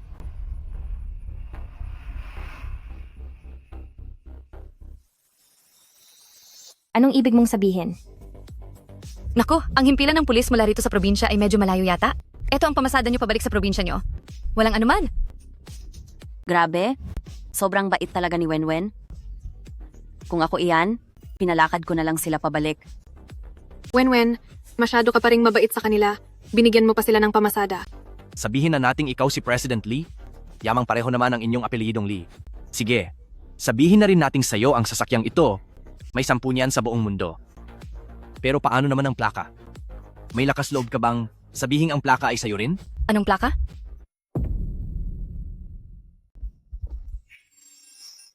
Ito South ba ang... A00. Ito ang pinakamayamang tao sa Kyoto na espesyal na plaka ni Pamilya Lee. Wenwen, ito ay... Ano? Paano ito nangyari? Ang halaga ng plaka ay higit sa 3 beses ng halaga ng sasakyan. Ngayon, maglalakas loob ka pa bang sabihin na sa iyo ang sasakyang ito? Mukhang marami siyang nalalaman ah. Siguro ay kani-kanina lang niya ito sinearch sa internet? Anong mapapatunayan ng isang plaka? Ang pamilya ko dati ay may transaksyon sa pinakamayamang si Pamilya Lee. At ang plakang ito ay binili ng tatay ko mula sa pinakamayamang tao. Ang galing naman ng tatay ni Wenwen, pati iyan ay nabili niya. Nabalitaan ko na ang pinakamayaman sa South City ay itinuturing ang plakang ito bilang isang mahalagang kayamanan. Hindi ko inakalang ibebenta niya ito sa tatay ni Wenwen. Mukhang ang pamilya niyo ay napakalapit sa isa't isa. Talagang nagsisinungaling ka ng walang pag-aalinlangan. Ang plakang ito ay binili ng pinakamayamang tao noong nagsisimula pa lang siya gamit ang kanyang unang malaking kita. Isang bagay na may malaking alaala. Sa tingin mo ba ay ibebenta niya ito? Kahit na marami kang alam, ano naman? Sadyang mabusisi ka lang mag-search. Sinabi na ni Special Assistant Lee na ako ang taong hinahanap niya. At para kang ambisyosong mahirap na nag-iingay pa rito, hindi ka ba nahihiya? Tama. Lumuhod ka ngayon at tilaan mo ang sapatos ko para tulungan kitang kausapin ng maayos si Wenwen. Siguro ay itatalian namin kayo at pahahabulin sa likod ng sasakyan. Ayusin niyo ang pananalita niyo. Ohoho, bakit parang nagagalit ka? Ang mahirap ay mahirap at ang laki pa ng ulo nyo? Iyan ang katotohanan. Kahit kailan sa buhay niyo ay hindi na kayo makakaahon. Habang buhay, mananatili kayong sa ilalim ng aming mga mayayaman at makapangyarihan. Hindi na kayo magtatagumpay kailanman. Si President Lee ang kailangan kong sunduin, ang pinakaimportanteng tao. Sino ba kayong dalawa? At naglalakas loob kayong gumawa ng gulo rito? Pero, kahit nagaling sa probinsya ang babaeng ito, ang ganda ng kutis niya. At mukhang sariwa. Kaso, nakakapanghinayang lang dahil may anak na siya. kundi sana. Pagbabayarin kita. Naku, magpapakabayani ka sa pagligtas sa babae? Masyado nang luma yan. Babaeng walang hiya, bakit ang taas ng tingin mo sa sarili mo? May anak ka na naman, hinawakan lang naman ang balikat mo Kailangan bang magkaganyan? Hindi ko alam kung saan nanggagaling ang kumpiyansa niya. Isang probinsyana na kung makapagsuot ay ganyan. Hindi ba't lumabas siya para lang mangakit ng tao? Tapos ngayon ay narito ka, nagbabanal-banalan, at nagmamaang-maangan pa? Kung ang paghawak sa balikat ay bawal sa iyo, mabuti pang bumalik ka na lang sa probinsya dahil hindi bagay sa iyo sa malaking lungsod. Makikilala ang tao sa klase ng pananalita niya. Dahil ganyan ang sinasabi niyo tungkol sa akin, hindi kaya kayo talaga ang ganyang klaseng tao? Anong sabi mo? Huwag na tayong makipag-usap sa kanila, tara na. Huminto kayo. Bakit hindi nyo pa sila harangan? Li Wenwen, binabalaan kita? Huwag kang sumobra. Bakit ka nakikipag-usap ng ganyan kay President Lee? Sino ka ba sa tingin mo? Matuto kang lumugar. Ang taong hindi marunong lumugar ay ikaw. Kung tutuusin, katulong ka lang naman. Bakit ang lakas ng loob mong magmalaki gamit ang kapangyarihan ng iba? Mukhang sa pag-alis ko ngayong araw, ay hindi na ganoon kadali. Mauna ka na, dahil ako ang habol nila. Hindi tayo aalis? Tungkol sa nangyayari ngayon, paninindigan ko ito. Nakakatawa naman. Sino ka ba sa akala mo? At ikaw talaga ang habol? Ikaw, kilala kita. Lagi kitang nakikita sa mga maikling video at nakikitang nagtitinda ka sa live streaming. Isang walang alam na nanay mula sa probinsya? Anong karapatan mong magsalita rito? Anong masama sa pagiging nanay mula sa probinsya? At ano naman kung nagtitinda ako sa live streaming? Umaasa ako sa sarili kong mga kamay, kumikita para sa sarili kong gastusin, hindi tulad ninyo, gamit ang pera ng ibang tao, para magmayabang gamit ang impluensya ng iba. Sino sinasabihan mong mayabang? Gusto mo bang saktan ko yung bibig mo? Ay, sasaktan mo yung bibig niya? Amoy dumi ng baka ang bibig niya? Baka madumihan lang yung kamay mo? Oo nga. Galing lang yan sa probinsya.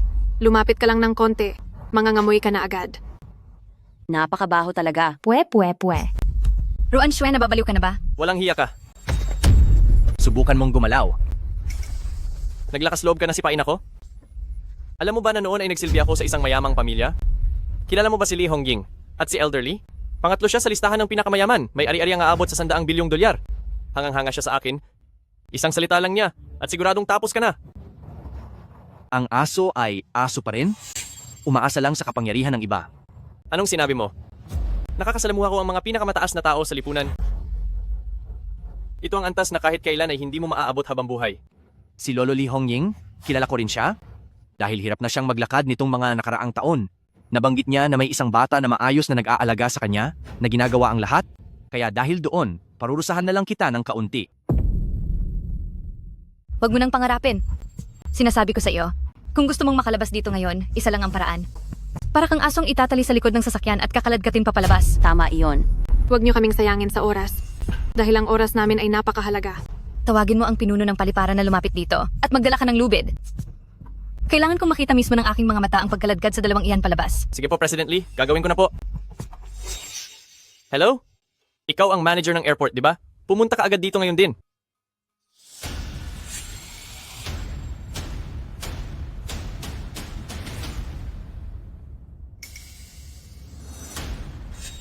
Bakit ang tagal?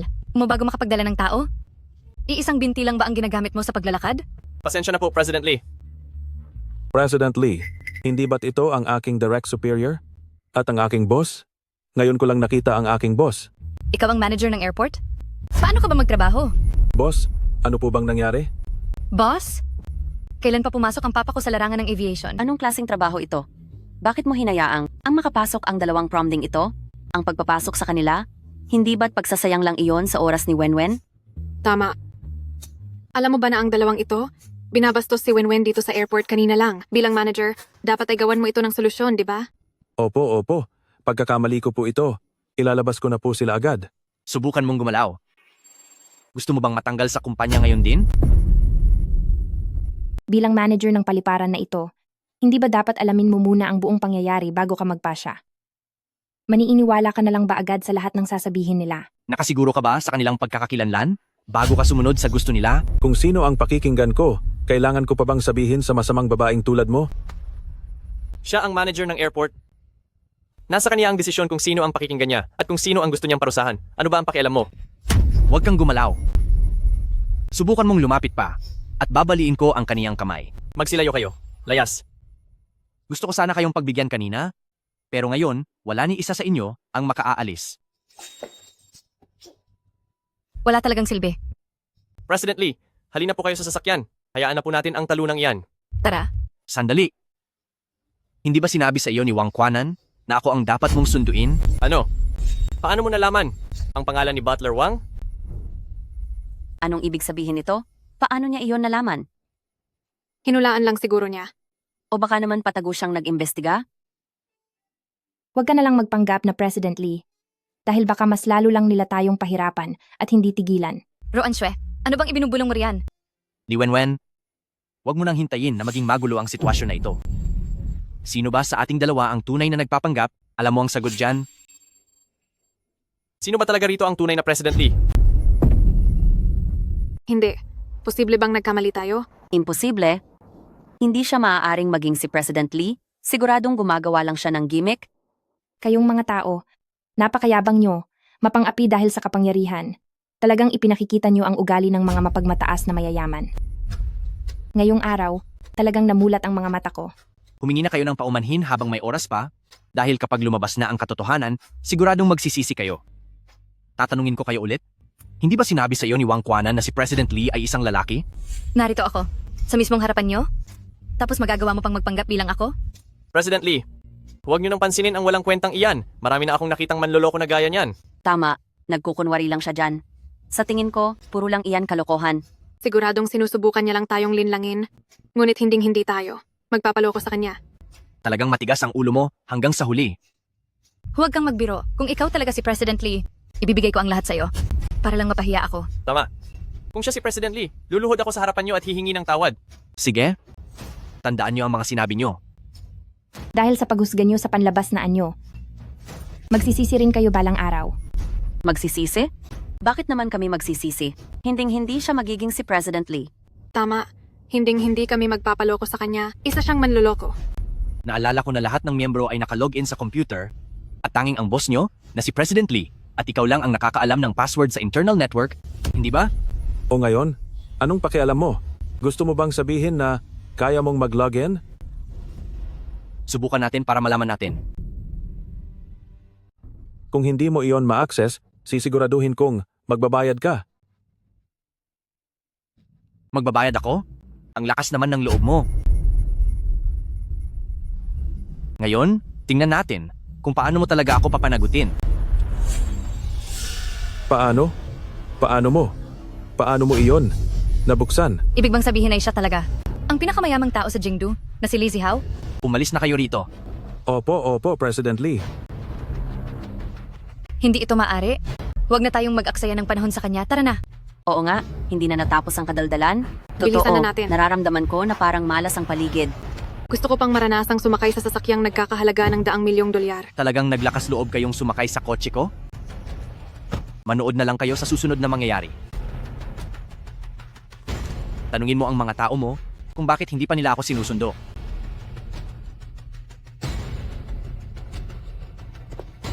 Hello? Opo, ako po ito. Si Butler Wang po ito. Bakit hindi nyo pa nasusundo si President Lee? Ano bang ginagawa mo? Napakasimple lang nito pero hindi mo magawa ng tama. Kung hindi mo kaya ang trabaho mo, umalis ka na. Hindi ba't nasundo ko na siya? Anong nangyayari? Huwag mong sabihin. Hinto. Ihinto ang sasakyan. Huwag kang aalis. Dito na yon. Tara na. Sandali, kayo.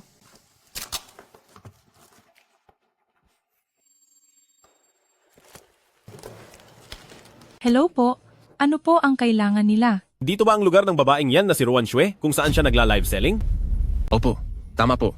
Hindi nyo na po kailangan pumunta rito. Kasi padadala na po namin ang packet ng diretso sa bahay nyo. Ang lugar na to, mukhang hindi naman ganoon kalaki. Gaano naman kaya kalaki ang kinikita rito? Tama ka? Makitid ang utak ng babaeng yan. Buong araw lang alam ay magbenta. Magkano lang ba ang kikitain niya? Hindi po ba kayo rito para kumuha ng mga kahel? Sino po ba talaga kayo? Tungkol sa mga mumurahing kahel na yon. Si Ruan Shue lang naman ang nagpapahalaga doon na parang ginto. Tinatanong mo kung sino kami? Hindi pa si Ruan Shue ay kailanman nagkuwento sa inyo tungkol sa amin? Ako ang biyenan niya. At ang lalaking ito ay ang tunay at legal niyang asawa. Kung tutuusin, kami pa ang dapat ituring na amo niyo. Kaya umalis na kayo sa harap namin. Wala man lang kayong modo. Hoy, huminto kayo! Hindi ko kailanman narinig kay Sister Shue na mayroon siyang asawa. Hindi kayo pwedeng pumasok. Totoo? Mula nang itatag ni Sister Shue ang studio, sa tagal ng panahon, ay hindi man lang namin kayo nakita na asawa at biyenan daw? Na nagmalasakit man lang o tumulong dito? Walang hiya kang babae, ano bang sinasabi mo? Nagtatrabaho ka lang dito? Kilala mo ba kung sino ang anak ko? Mag-ingat ka dahil siguradong pagbabayarin kita. May bahagi ako sa studio na ito.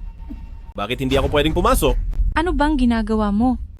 Ang studio na ito, si Sister Shue mismo ang nagpatayo nito mula sa wala, kaya ito naging ganito kalaki? May kinalaman ka ba rito? Uulitin ko sa iyo. Gusto mo bang parusahan kita ng husto? Huwag niyo na kaming panakutin pa. Kay Sister Shue lang kami nakikinig. Kung gusto niyong pumasok, kailangan may pahintulot po ni Sister Shue. Papasok ako sa sarili kong bahay? Kailangan ko pang magpaalam sa masamang babaeng iyon? Tama po kayo? Kung hindi, isa itong panggugulo. Tatawag na ako ng mga pulis ngayon din. Huwag kang managinip. Baka gusto mong saktan kita. Anong gagawin mo? Anong gagawin ko? Kapag hindi mo pa ako pinapasok, tatapusin talaga kita. Walang silbi kahit ano pang sabihin niyo. Nagbilin si Sister Shue. Walang sinumang pwedeng pumasok. Nakalock ang pinto. Naalala ko na po kayo. Nakita ko na kayo sa album ng litrato sa cellphone ni An-An kanina. Ikaw si He Jiangguo. Oo, ako nga. Ngayon, pwede na ba akong pumasok? Siya nga yung asawang pabigat kay Sister Shue. At yung pabigat na biyenan, buong pamilya nila, umaasa lang kay Sister Shue at sa kinikita niya sa livestream. Anong kalokohan ang sinasabi mo? Sino ang umaasa sa kinikita ng babaeng iyon? Gusto mo ba? Pagbayarin kita ngayon din. Nabalitaan ko rin na ang lalaking ito, gamit ang cellphone ni Sister Shue, ay nagpapadala ng mensahe at tumatawag para manghingi ng pera kay Sister Shue, at sa tuwing hihingi siya, umaabot ito ng ilang 10,000 dolyar at hindi ko man lang siya nakitang pakita ng malasakit para kay An-An. Dahil sa nangyayari, mas lalong hindi ko kayo hahayaang makapasok.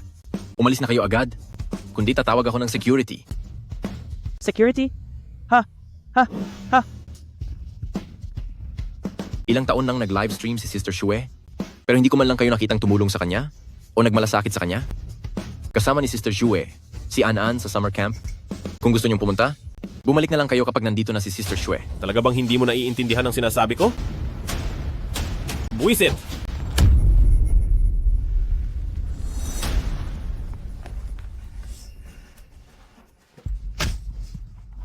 Bilisan mo! Buksan niyo ang pinto.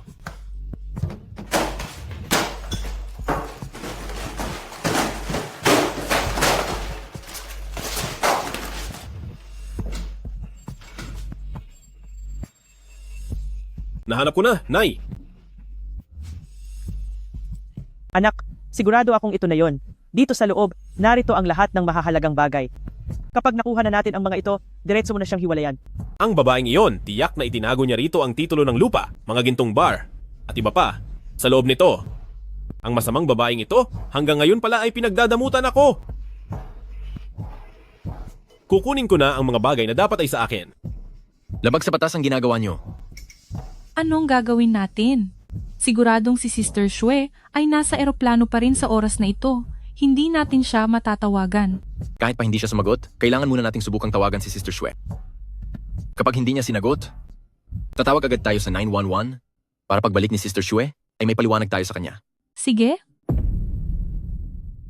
Nasundo ko na si President Lee at pabalik na po kami. Sigurado ka bang nasundo mo na? Huwag kang magkakamali. Sigurado po. Sigurado. Huwag po kayong mag-alala, Butler Wang. Sige po. Para naman sa inyong dalawa, maglakad na lang kayo pa uwi. Kahit kailan, ang isang mahirap na katulad mo ay nararapat lang na maglakad.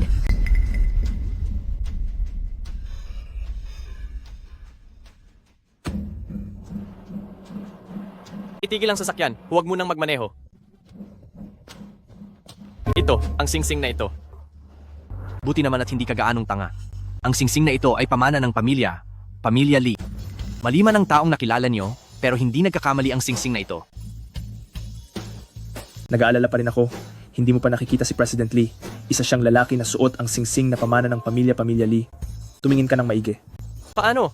Paano nangyari ito? Yari na. Tapos na ako. Ngayong alam mo nang nagkamali ka? Huli na ang lahat. Hindi ko akalain, siya nga ang pinakamayamang tao sa Nancheng. President Lee. Patawad po, hindi ko po talaga alam na kayo pala yan. Masyado po akong naging bulag, hindi ko po kayo agad nakilala. President Lee. Parang awan niyo na po. Patawarin niyo na po ako sa pagkakataong ito. Ako po, babawi po talaga ako sa pagkakamali ko.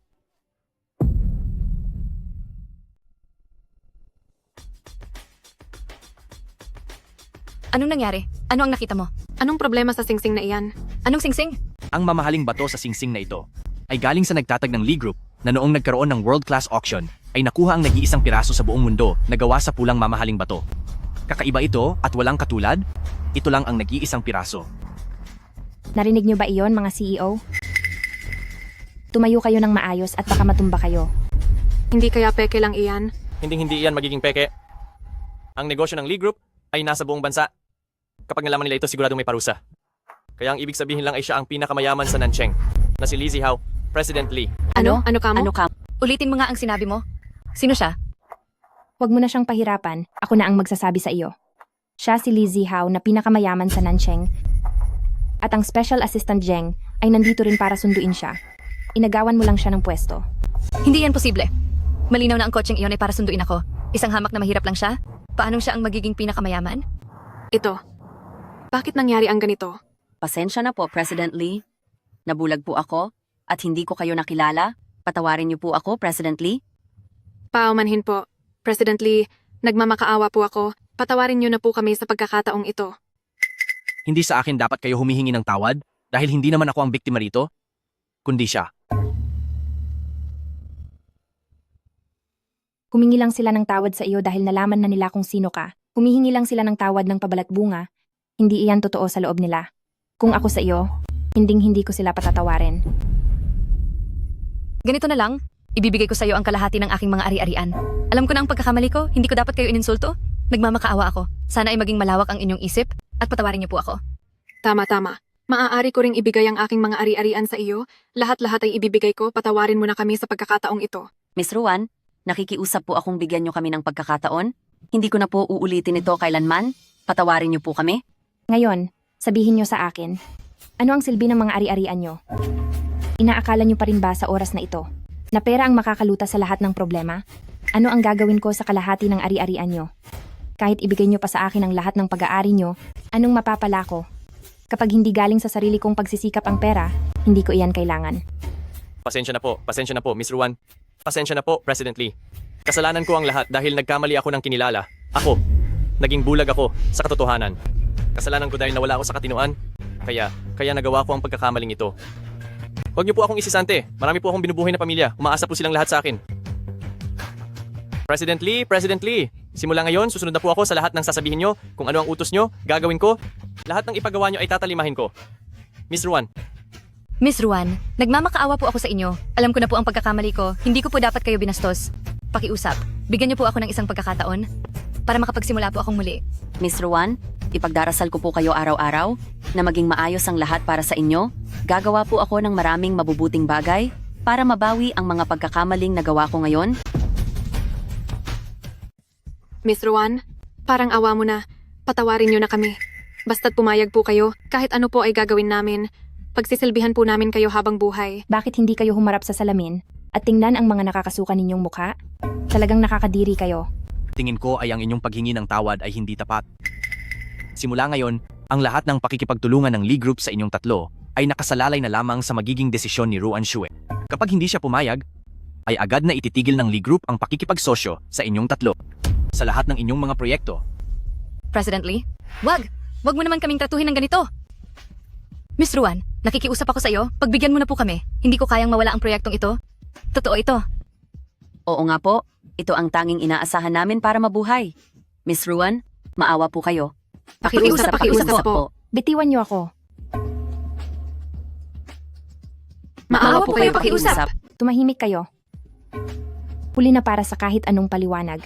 Nakalimutan niyo na ba kung paano niyo ako trinato noong nasa eroplano tayo? Tandaan niyo ito. Hinding-hindi ko kayo mapapatawad. Miss Ruan, alam kong nagkamali ako. Nawala ako sa sarili noon at naging irresponsable po. Simula ngayon, Hinding-hindi na po ito mauulit. Nagmamakaawa po ako. Hindi talaga kakayanin ng pamilya namin kung mawawala ang kooperasyong ito. Miss Ruan, alam po naming nagkamali kami. Kailangan po namin ng proyektong ito. Patawarin niyo na po kami. Kapag hindi po natuloy ang deal na ito, siguradong parurusahan ako ng malala sa amin. Maawa na po kayo sa amin, patawarin niyo na po kami sa pagkakataong ito. Miss Ruan, ang kumpanya nating Pamilya Gu ay malapit ng malugi. Hindi pwedeng mawala ang negosyong ito, kundi ay magugutom kaming lahat. Miss Ruan, nagmamakaawa po ako sa inyo. Tigil. Lalambot kaya ang puso niya? Sinasabi ko sa inyo, hindi ako kailanman. Miss Ruan, nagsusumamo ako sa iyo. Hindi talaga kaya ng pamilya ko na mawala ang partnership na ito. Basta't mapatawad mo lang ako. Kahit ano ay handa kong gawin. Tumayo ka riyan. Ako? Sabi ng tumayo ka. Dapat ko ba silang patawarin at hayaan na lang? Baka masyado ko silang naiipit. Magagawa kaya nilang magbago ng tuluyan tulad ng sinasabi nila? Huwag kang mag-alala. Kahit pa ang Lee Group ay itigil ang lahat ng kooperasyon sa pamilya nila, ay wala itong magiging masamang epekto. Gawin mo ang anumang sinasabi ng puso mo. Sige. Ang mga taong katulad nyo na mapang-api dahil sa posisyon ay hindi marunong rumespeto sa mga ordinaryong tao. Ngayong araw, bibigyan ko kayo ng leksyon. Sinasabi ko sa iyo, hinding-hindi kita mapapatawad. Karma mo na iyan. Pati na rin ikaw?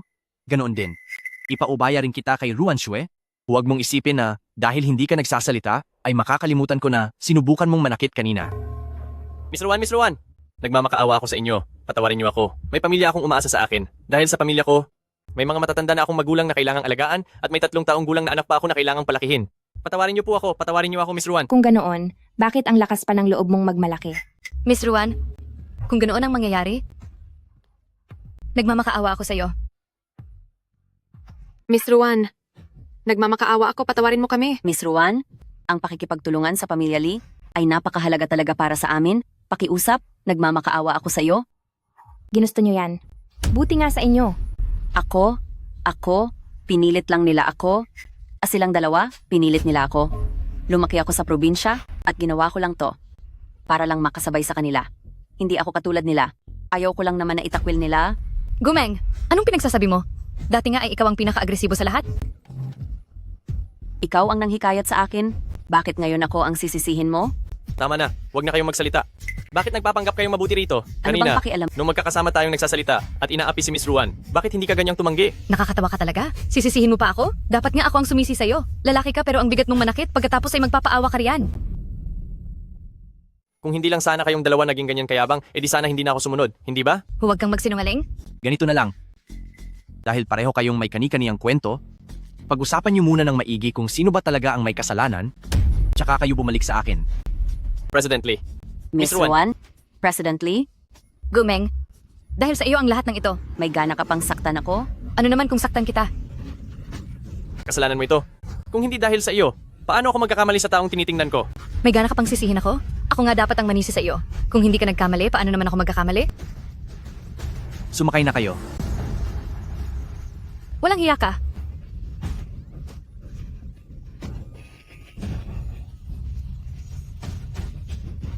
Kung hindi dahil sa kanya, hindi sana tayo nagkamali. Ako na naman ang sinisisi nyo?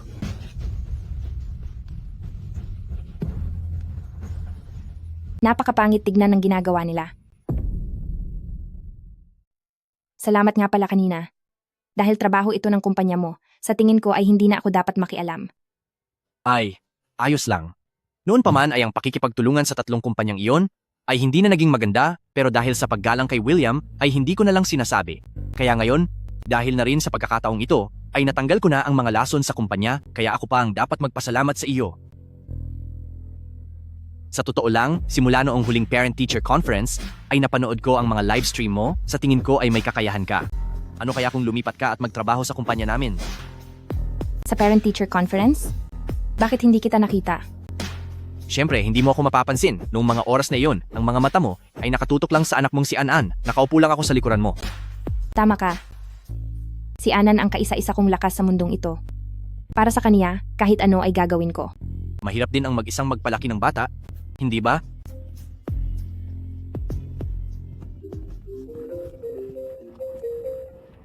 Pasensya na. Sige, mauna ka na. Hello? Hello, Sister Xue? Bumalik ka na rito agad. ang asawa mo at ang biyenan mo biglang pumasok sa opisina mo. Pinipilit nilang buksan ang vault mo. Ano? Babalik na ako agad. Anong nangyari? Pwede mo ba akong ihatid sandali? Ipaandar mo ang sasakyan. Paano nila nahanap ang studio? Nabuksan ba ang vault? Hindi naman po, pero mukhang talagang galit sila at ang loob ng buong opisina ay sinalanta na nila. Huwag muna kayong mag-alala. Papunta na ako riyan. Darating din ako agad. Bakit? May nangyari bang masama?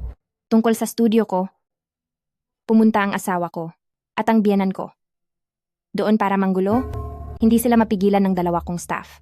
Bilisan mo pa. Dapat makarating tayo sa studio sa loob ng 10 minuto. Sige po, President Lee. Hindi ko akalain na matapos ang maraming taon ng pagtitiis, sa huli ay sa matinding away lang mauuwi ang lahat. Ilang taon na ang lumipas, wala siyang pakialam sa trabaho ko. Pero sa unang pagkakataon na pagpunta niya sa studio, magnanakaw lang pala siya ng pera. Huwag kang mag-alala. Nandito ako. Hindi ko hahayaang magtagumpay sila. Siguradong si Hee Jiangwo, to alam niyang noong nandoon siya sa eroplano ay hindi niya ako napaalis sa mundo, kaya nagmadali siyang pumunta roon para nakawin ang mga pag-aari ko. Tigil. Hindi niyo pwedeng galawin ang vault na ito. Mahigpit na ibinili ni Sister Shue na walang sino man ang pwedeng humawak sa vault na ito. Sister Shue? Anong Sister Shue? Asawa niya ako. Kailangan niyang sumunod sa akin. Hindi niyo ba talaga makilala kung sino ang dapat masunod dito, ha? Sinabi ko nang bawal ito. Pabalik na si Sister Shue ngayon din, kaya itigil nyo na yan. Umalis ka sa harapan ko, layas! Mayroon pa pala talagang asawang katulad niya. Sa halip na tawaging asawa, para siyang isang vampira na unti-unti akong inuubos at pinapahirapan. Nitong mga nakaraang taon, wala siyang paki sa akin o kay Anan. At lagi na lang siyang humihingi ng pera sa akin. Kung hindi lang dahil kay Anan, matagal na akong nakipagdiborsyo sa kaniya. Hindi ito katanggap-tanggap. Hindi ko akalain, bukod sa ng babae na siya habang kasal kayo, nagawa pa niyang maging ganiyan kawalang hiya.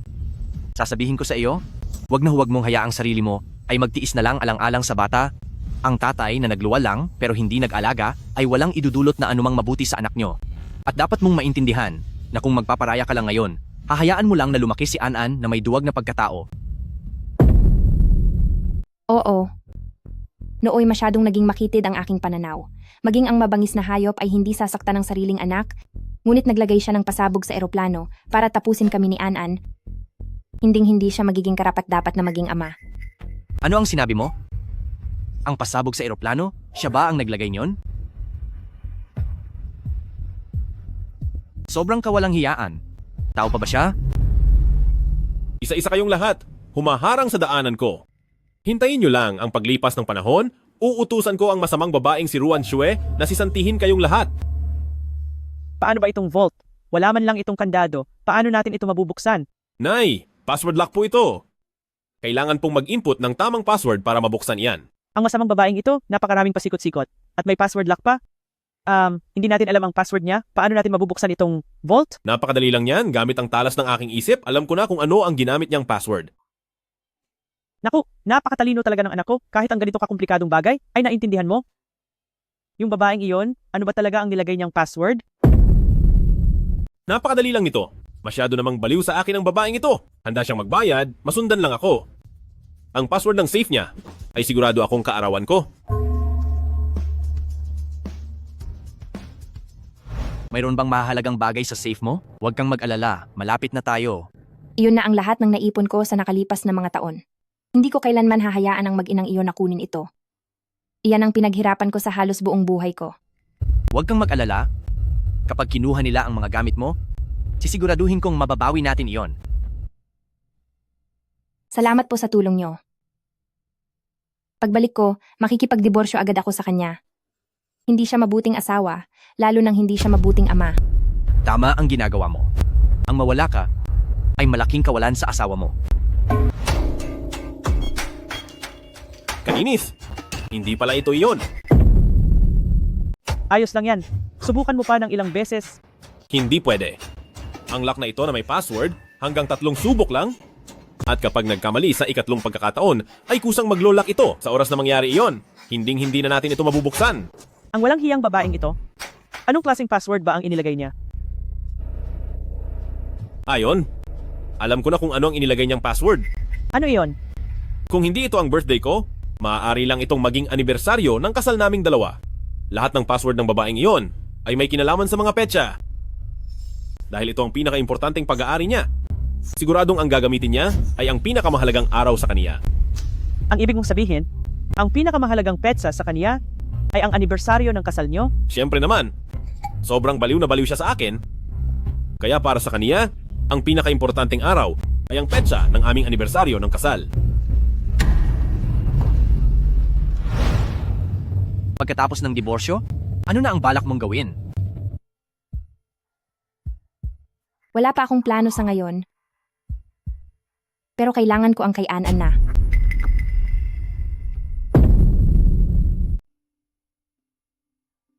Kung magiging maayos ang lahat, plano kong gamitin ang mga naipon ko nitong nakaraang mga taon para bumili ng bahay.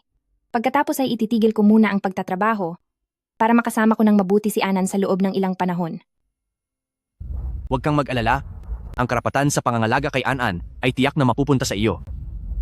Walang trabaho ang asawa mo, isama pa ang kagustuhan ng bata, higit pa riyan ay ang kaniyang pambababae habang kasal kayo. Dahil sa mga dahilan na ito, hindi kailanman papayag ang hukom na ibigay sa kaniya si Anan.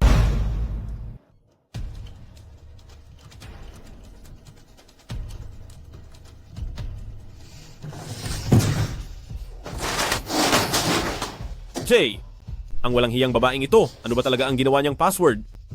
Hindi ito ang kaarawan ko at hindi rin anibersaryo ng kasal namin. Ang Ruan Shue na ito, napakasama talaga ng ugali. Pamilya naman tayo, pero nakuha pa niyang milihim sa atin. Parang takot na takot siya na baka makuha natin ang kanyang yaman. Tama ka? Ang mga gamit niya para sa akin ay nararapat lang na ibigay sa akin. Anong gagawin natin ngayon? Ang vault na ito ay may isang subok na lang na password. Kapag nagkamali uli tayo ngayon, ang mga laman nito ay hinding-hindi na natin makukuha. Buisit. Kung hindi niya ibibigay sa akin, kanino pa ito mapupunta? Huwag mong sabihin para kay Anan ito. Puro lang iyon gastos. Kapag nag-asawa na iyon, masasayang lang ang pera. Sandali lang. Anan. Hindi kaya kaarawan ni Anan? Paano nangyari iyon? Isang panggulo lang itong si Anan. Kung sana ay lalaki siya, baka mas makatarungan pa. Sino naman ang gagawa ng ganoon kaimportanteng password gamit ang kanyang kaarawan? Hindi. Tiyak na kaarawan iyon ni Anan. Ang babaeng iyon ay sobrang mahalang batang iyan. Itinuturing siyang parang ginto at hindi hinahayaang masaktan kahit kaunti. Sigurado ako sa pagkakataong ito.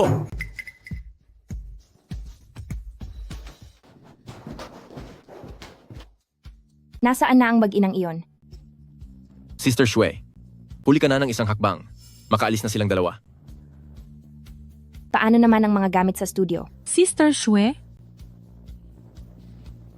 ikaw na ang pumasok at tignan niyan.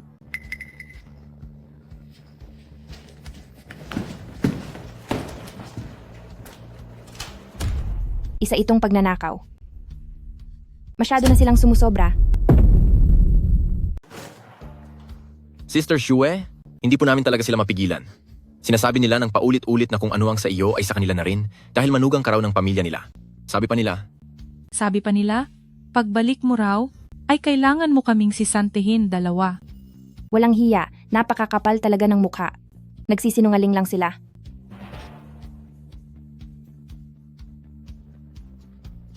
Sa loob ng maraming taon, ganito ba ang nararanasan mo?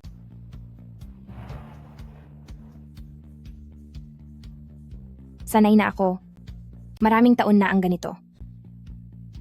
Pero ngayon, dahil idinamay na nila ang Anan, hinding-hindi ko na ito hahayaan. Tama ang ginagawa mo. Ang mga masasamang taong iyon ang may kasalanan. Kapag patuloy kang nagparaya, lalo lang silang magmamalabis. Ngayon, sisiguraduhin kong mababawi ko ang lahat ng sa akin. Hinding-hindi ko hahayaang makinabang ang masamang lalaking iyon. Tama ka, sa'yo naman talaga ang mga iyon. Sasamahan kita hanggang dulo. Pero personal na usapin ito ng pamilya. Wala Sabi nang pero-pero, halika na. Tayo na. Diyos ko po, ginto ito Tunay na ginto. Yaman na natin. Yayaman na tayo nito. Sinong mag-aakalang ang babaeng ito ay may itinatago palang napakaraming ginto? Alam ko na ang babaeng iyan ay siguradong may pera at ayaw lang ibigay dahil itinatago niya. Sa wakas, ngayon ay nahanap na rin natin ito. Napakalaki ng kinikita niya. Pero buwan-buwan ay kakarampot na allowance lang ang ibinibigay sa akin. Nais ba niyang sarilihin lang ang lahat ng iyon? Napakamakasarili talaga niya. O ang masamang babaeng iyon? Kapag nalaman niyang ang mga ginto sa vault ay kinuha na nating lahat, baka pumunta siya rito at hingin iyon pabalik sa atin? Nagawa niyang maglihim at magtago ng ganoon karaming pera sa akin. Hindi ko pa nga siya napapagbayad doon. Magagawa pa kaya niyang humingi pabalik? Subukan lang niyang pumunta rito at humingi. Gagawin ko ang lahat para ang natitirang pera ay maibigay rin niya sa akin. He Jiangguo. Ibigay mo sa akin ang mga gamit ko. Ngayon din. Oo? Nagawa mo pang bumalik? Hindi ba't nagmamadali kang isama ang pabigat na yon sa summer camp? Wala kang hiya para banggitin pa iyan. Plano mong mawala na kami ni Anan para makuha ang insurance money, hindi ba? At pagkatapos ay mabuhay ng payapa kasama ang mga kabit mo. Hayop ka talaga. Tapos ka na bang magsalita? Anong ebidensya mo na sinubukan ko kayong gawa ng masama? Isa akong mabuting mamamayan at ang ganitong mga kawalang hiyaan, paano ko naman iyon magagawa? Ikaw, wala kang hiya. Bilis, ang mga gamit ko na galing sa safe ko, ibalik mo sa akin. Bastos kang babae ka? Nakita mo ba mismo na kinuha namin ang mga gamit mo? Ang CCTV sa shop ko at ang mga tauhan ko ay pwedeng magtestigo para sa akin. Kayo talaga ang kumuha noon. Ano pa ang idadahilan nyo? Sinabi nang hindi namin kinuha. Samantalang ikaw, mula nang ikinasal ka sa pamilya namin, parte ka na ng pamilyang ito. Sa tingin mo ba ay pwedeng may itago ka sa amin? Iyon ay sarili kong pinaghirapang pera. Bakit ko iyon kailangang ibigay sa inyong mga abusado?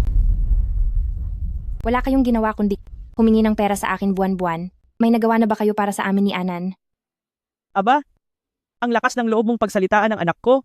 Humanda ka sa akin. Ngayong araw ay hindi kita hahayaang makaligtas nang hindi naturuan ng leksyon. Ikaw. Sa akin ang mga gamit na iyan at sasabihin mong hindi mo kinuha. Oo, kinuha ko nga. Ngayon, anong gagawin mo? Pero pera ko iyan na pinaghirapan kong kitain sa pagla-livestream. Anong karapatan mong kunin iyan?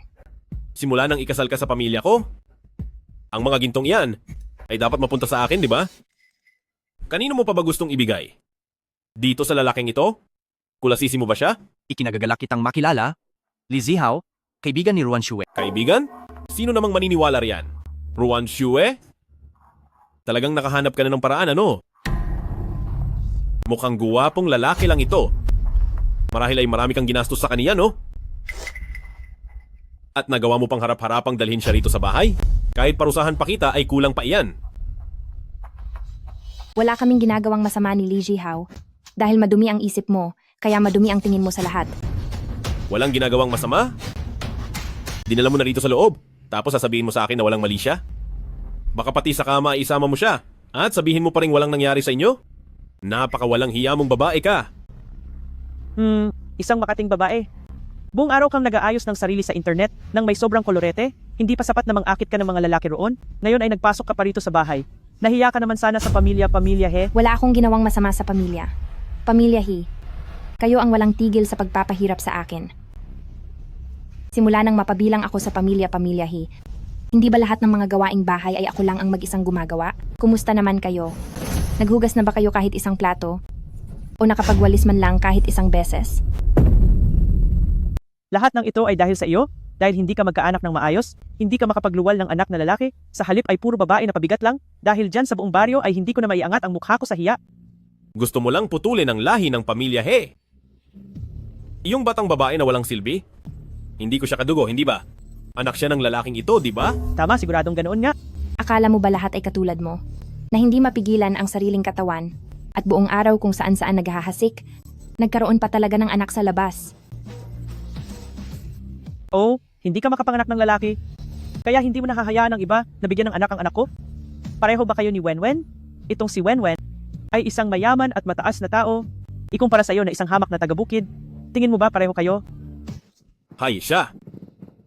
Paano niya maikukumpara ang sarili niya kay Wenwen? Kahit isang hibla ng buhok ni Wenwen ay hindi niya mapapantayan. Tumpak! Paulit-ulit niyo pang sinasabi na taga-bukid ako. Bakit? Hindi ba kayo rin ay galing lang sa probinsya? Gaano ba kayo kataas kaysa sa akin? At saka, anak man na lalaki o babae?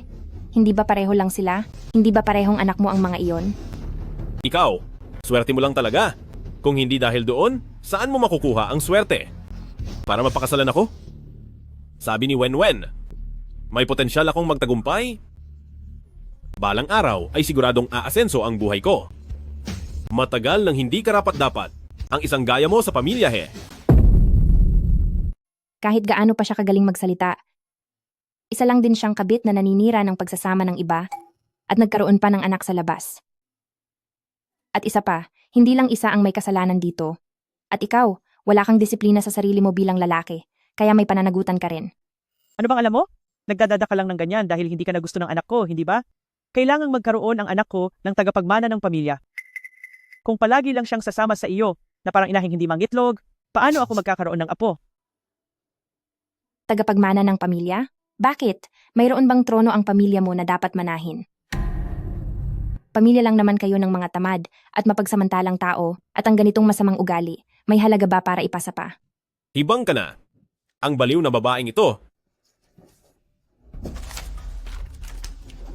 Hihiwalayan na kita. Pirubahan mo na ito agad? Talagang kahit saan kita tingnan. Hindi ka kaaya-aya. Ititigil ko na ang kasal na ito.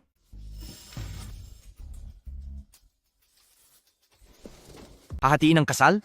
Sa panahong ito? Akala mo ba talaga ay hari ka? Dapat gawin uli ang kasunduang ito. Itong lalaking ito, wala kang karapatang magsalita rito. Pirubahan mo na ang dokumentong ito ngayon din. Huwag mo nang harangan ang magandang kinabukasan ng anak ko. Magandang kinabukasan? Para sa akin, mukhang nagmamadali ka para magpakasal sa isang mayamang pamilya. Nakakuha ka lang naman ng isang babae mula sa alta sosyedad. Ay oo nga pala. Hindi ba sabi niyo ay gusto niyo nang magpapatuloy ng inyong lahi? Paano kung sa huli, isang anak na lalaki ang ipanganak? Iba ang apelido niya uli. Ikaw na masamang babae. Wala kang alam. Masyadong wenwen, maunawain, at napakabait pa. Pumayag na siya na? Kapag lalaki ang naging anak namin, ay sa akin susunod ang apelido nito. Huwag ka na rin pumalag pa. Pumirma ka na lang ng maayos dito sa kasulatan ng ating diborsyo. Iyon ang gusto ko. Ngunit dahil ikaw at si He Jiangguo ang nagtaksil, dapat ako ang unang humihingi ng diborsyo. Ang mga perang binigay ko sa iyo noon ay hindi ko na kailangan, pero iyong ginto at titulo ng lupa na kinuha niyo sa akin ay kailangang eksaktong ibalik niyo sa akin dahil inilaan ko iyon para kay Anan. Nagdala ka pa nga ng ibang lalaki sa bahay. Napatunay na hindi ko tunay na anak si Anan.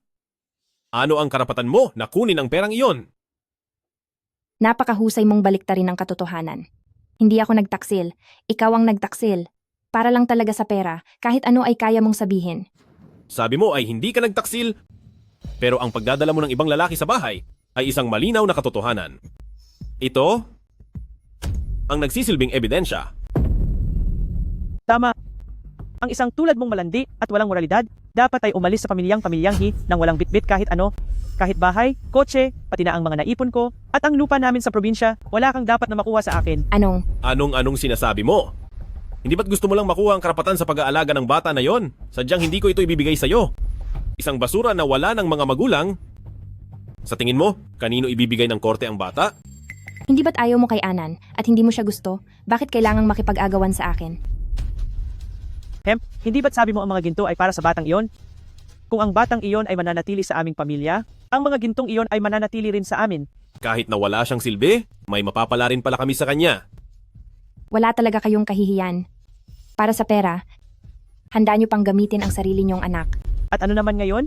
Kung papayag ka na umalis nang walang nakukuha, ang batang yan ay pwede mo nang ituloy, na alagaan, wala rin naman kaming pakinabang sa pabigat na iyon. Kung kasama namin siya. Gusto niyo yon, di ba? Ibinibigay ko na sa inyo. Ang tanging kailangan ko ay si Anan. Lahat ng iba pa ay hindi ko nakukunin. Sapat na ba ang ganoon? Hindi sapat yon. Ano pa ba ang gusto mo? Biglang nagbago ang isip ko. Ano, sa laki mong lalaki? Babawiin mo ang sinabi mo? Dahil nagwaldas ka na ng pera. Para sa lalaking iyan? At dahil kasal naman tayo, ng maraming taon, hindi ba dapat mo rin akong bigyan ng bayad para sa lahat ng sakit ng ulo na binigay mo? At sa totoo lang, di hamak na mas magaling ako kaysa sa lalaking iyon. Hindi ba? Talagang wala kang hiya. Siguradong magdidiborsyo tayo.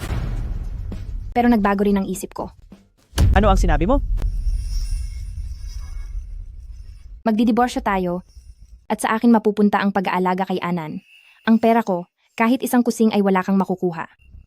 Sa lahat ng taon na ito, naging batugan kayo at lahat ng pera ay galing sa pinaghirapan ko. Anong karapatan mong kunin iyon? Talaga bang sa tingin mo ay makukuha mo ang karapatan sa pag-aalaga ng batang ito?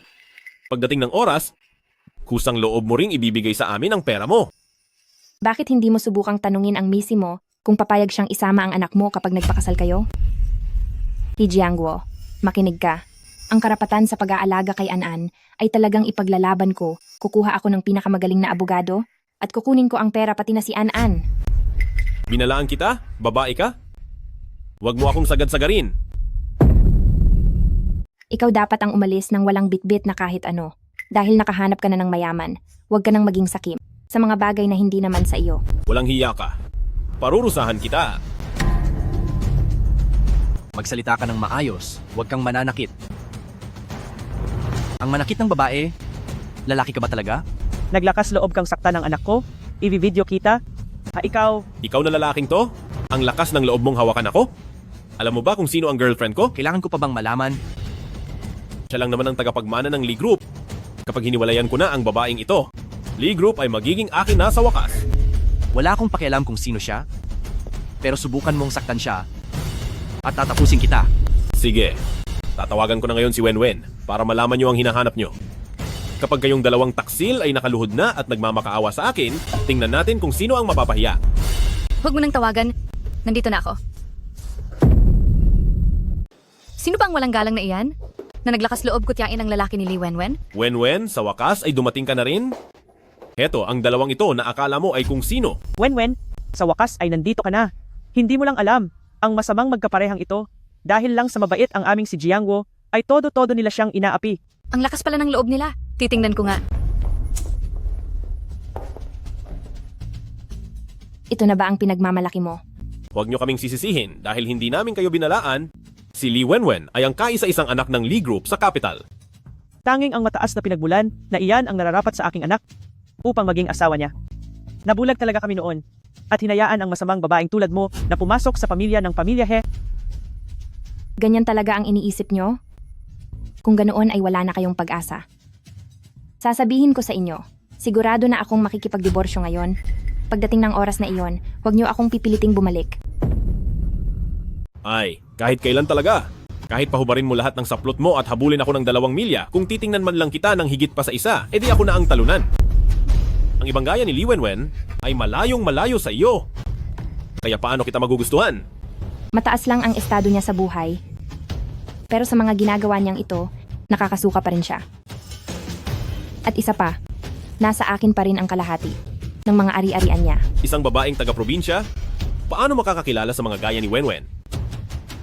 Kahit pa mag-livestream ka at kumita ng barya-barya. Kumpara sa pamilya ni Wenwen, ay wala pa rin iyang sinabi. Masyado kang ambisyosa. Sino namang tinatakot mo?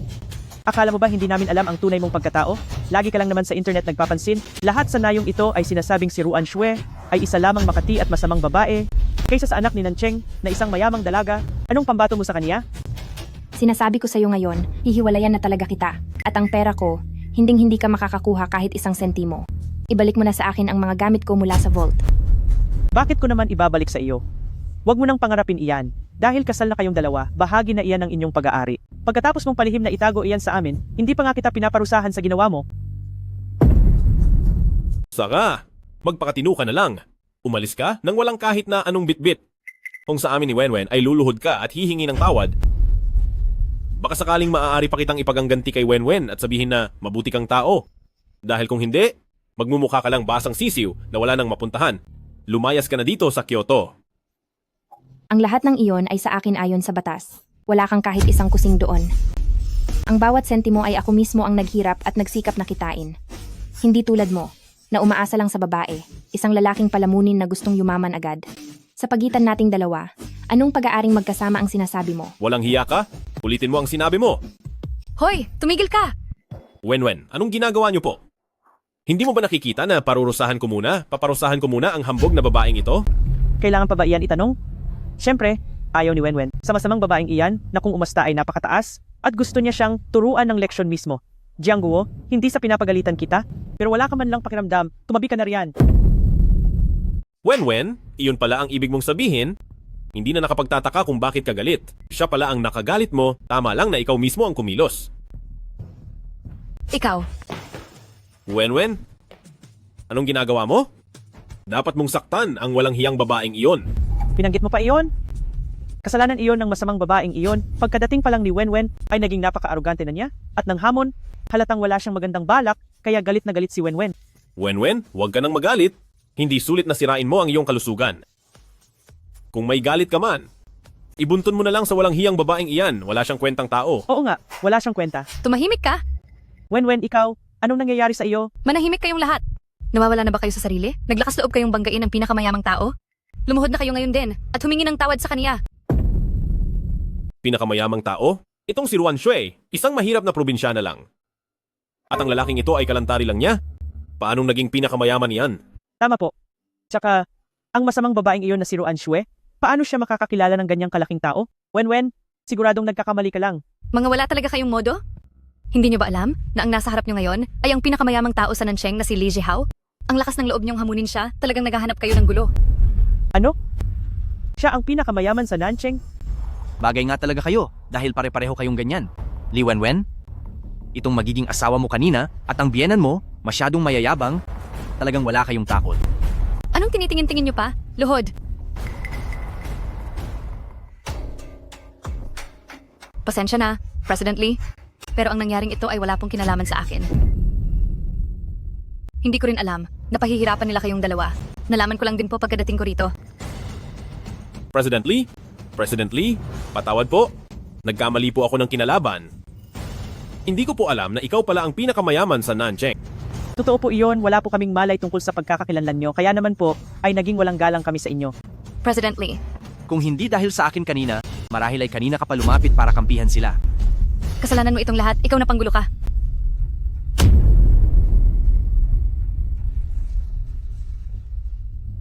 Sadyang hindi ko akalain na si Ruan Xue ay ganito kagaling. Nakakuha pala siya ng lalaking pinakamayaman. Pero President Lee, dahil sa impluensya nyo, ang pakikipagtagpo kay Ruan Xue ay pagsasayang lamang ng oras nyo. Tama po yun. Itong si Ruan Xue ay galing lang naman sa probinsya at isang walang pinag-aralan. Paano siya nababagay kay President Lee na pinakamayaman sa lahat? Hahaha. Kaya kayong mag-ina, ano ba talaga ang gusto ninyong mangyari? Bakit ka pa sa kanila nakikipagtalo pa ng ganyan? Ang tagal kanilang dalawang inapi ng maraming taon. Oras na para maningil, manood ka na lang. Sige. Para sa akin, ang isang babae, dapat magaling sa ganyan. Si Ruan Xue kasi, hindi pwede. Parang siyang tuod. Sinisiguro ko na bibigyan kita ng mas masarap kasama. Ayusin mo iyang pananalita mo. Opo. President Lee, pasensya na po. Hindi lang ako edukado kung ano-ano na lang ang lumalabas sa bibig ko. Ang ibig ko lang sabihin, ngayong araw ay kami ng nanay ko ay nagkamali sa inyo. Kaya naman, nais kong maghanap ng mas magaling na babae kaysa kay Ruan Xue para magsilbi sa inyo. Sabihin mo nga, sinong masihigit pa kay Ruan Xue? Ano ang sinabi mo? Manood ka lang muna. Sino pa nga ba kundi si Li Wenwen? Sino? Tingnan mo, si Li Wenwen ay may makinis na balat, magandang katawan. Di hamak na mas mahusay kaysa kay Ruan Xue, di ba? Kaya hindi nakapagtatakang ng babae ako, tama di ba? Tama po yan. Si Li Wenwen ay mula sa mayamang pamilya. Pero ang pagiging mapang-akit niya, kahit sa pinakamahal na club, wala kang mahahanap na kapares niya. He Jiangguo, anong ibig mong sabihin? Pagpagsilbihin ako kay President Lee? Huwag mong kakalimutan, mayroon tayong anak na babae. Ano ba ang tingin mo sa akin? Ang pagsilbihan si President Lee ay isang biyaya para sa iyo. Binibigyan ka na ng swerte, pero ayaw mo pa? Napakawalang utang na loob mo talaga. Kahit na isa ka pang anak ng mayaman, pero kung ikukumpara kay President Lee, wala ka pa ring sinabi. Bakit? Sa pagpagsilbi mo kay President Lee, para bang api-apihan ka na? Masyado na kayong sobra. He Jiangguo, makinig ka sa akin. Huwag mong kakalimutan. Noong una ay ikaw ang nagmakaawa, na sumunod ng sumunod sa akin. Ngayon naman ay gagamitin mo ako para lang makapanipsip kay President Lee. Lalaki ka pa ba? Babaeng walang hiya, mabait na ako sa iyo, pero sumusobra ka na ah. Kung hindi lang dahil sa pera mo noon, sa tingin mo ba gusto kitang pagsilbihan? Ngayong pinapasilbi kita kay President Lee, magagawa mo pang tumanggi? President Lee, ibinibigay namin si Lee Wenwen sa inyo bilang aming paumanhin para maging maayos ang ating relasyon. Tungkol naman sa mga nakaraang issue, kalimutan na po natin, pabayaan na po natin iyon. Tinatanggap ko ang inyong hangarin. Tungkol naman sa maayos na relasyon, sa inyo na lang iyon. Nandito ako ngayon para sa iisang layunin. Ito ay para kay Ruan Xue para makuha ang mga gamit sa loob ng safe. Nandito ako ngayong araw para sa isang layunin, ang bawiin para kay Ruan Xue, ang mga gamit sa loob ng safe. Wag na, wag na! Ano ba ito? Lahat naman ito ay kay Ruan Xue. Kapag nakuha na natin ang pinakamayamang tao, kahit anong mamahaling alahas ay mapapasatin, di ba?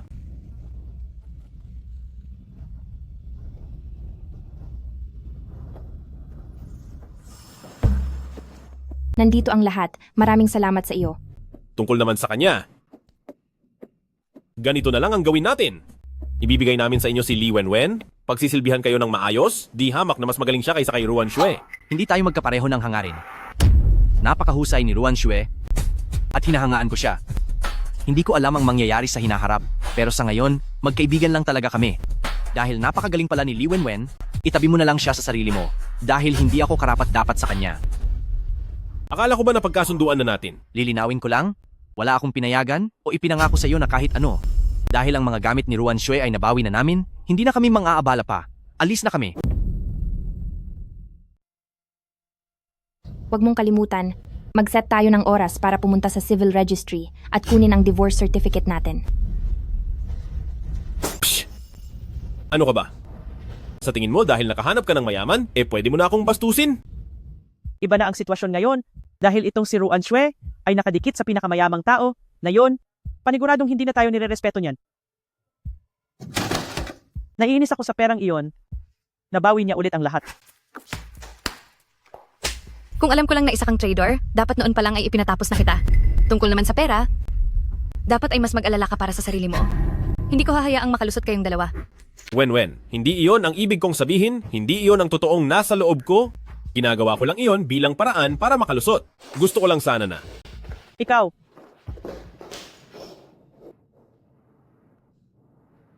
Ruan Xue.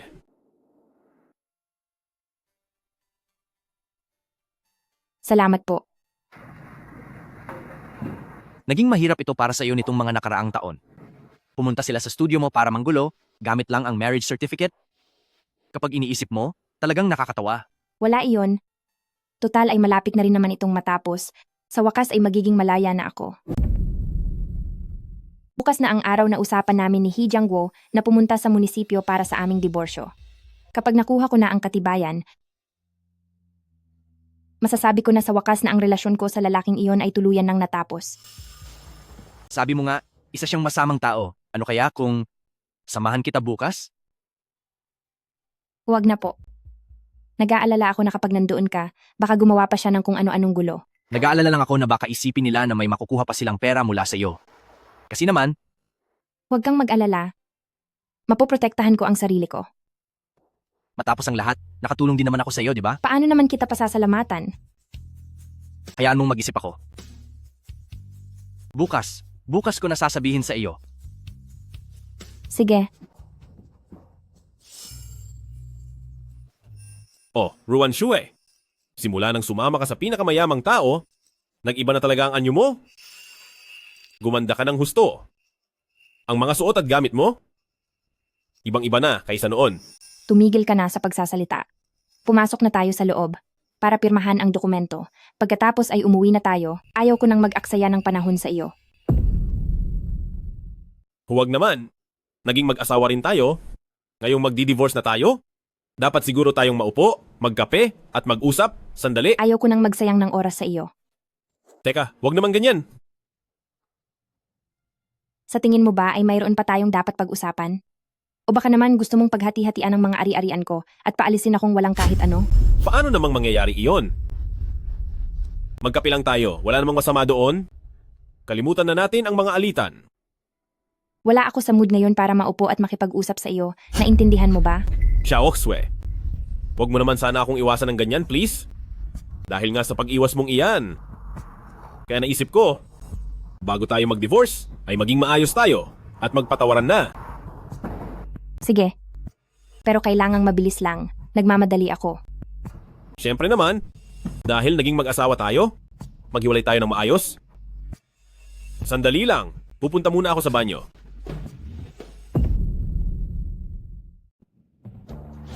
Hello, Ma. Handa na ba ang kwarto?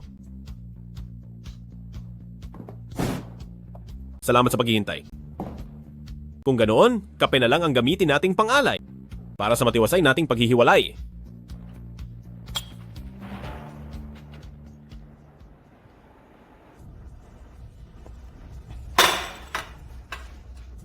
Ruan Shue, alam mo ba kung ano ang pinakaayaw ko sa iyo?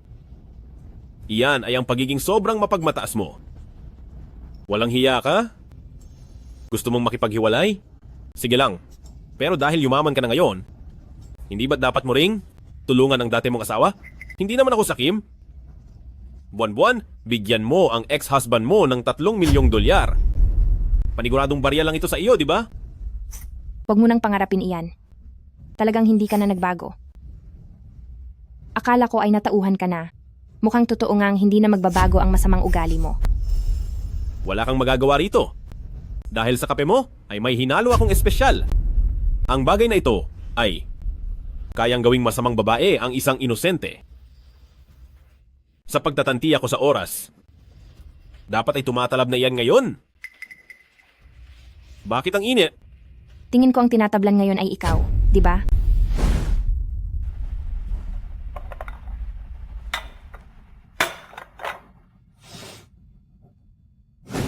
Alam ko na noon pa na may balak kang masama. Kaya noong nasa banyo ka, ay pinagpalit ko na ang ating mga kape. Talagang kinalaban mo ako. Ikaw naman ang naunang magkaroon ng masamang intensyon. Dahil kung hindi, ang 2 tasang kape na ito ay kape lang talaga dapat. Ang taong naghahanap ng ikasasama ng iba ay mapapahamak din. Sige na. Dahil ayaw mo namang uminom, huwag mo silang sisisihin kung mapuwersa kanila. Lumabas kayong lahat. Hijango, may oras ka pang tumigil ngayon habang maaga pa. Gusto mong magmakaawa? Huli na. Ngayon, para makuha ko ang aking kayamanan, ay kailangang dumaan muna sa iyo.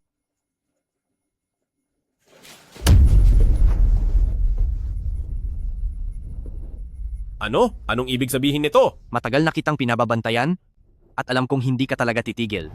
Pero hindi ko inakalang napakabasura ng paraan mo. Ano? Ilayo siya sa harapan ko. Teka muna. Napakainit ng panahon. Huwag nating sayangin ang kape. Pagkatapos niyang inumin yan, dalhin niyo na siya sa police station. Halika na. Salamat nga pala sa araw na ito, tinulungan mo na naman ako. Wala iyon. Hindi mo pa sinasabi sa akin noong nakaraan, paano ba kita pasasalamatan? Hindi ba't noong nakaraan hindi natuloy ang summer camp natin? May utang akong biyahe kay William kaya iniisip ko, baka pwedeng isama mo si Anan at sumama kayo sa akin. Dahil baka kung ako lang mag-isa ay hindi ko sila makayanang asikasuhin. Sige. Ha? Kaya lang pala kasi hindi mo kayang asikasuhin. Hindi. Ang ibig kong sabihin,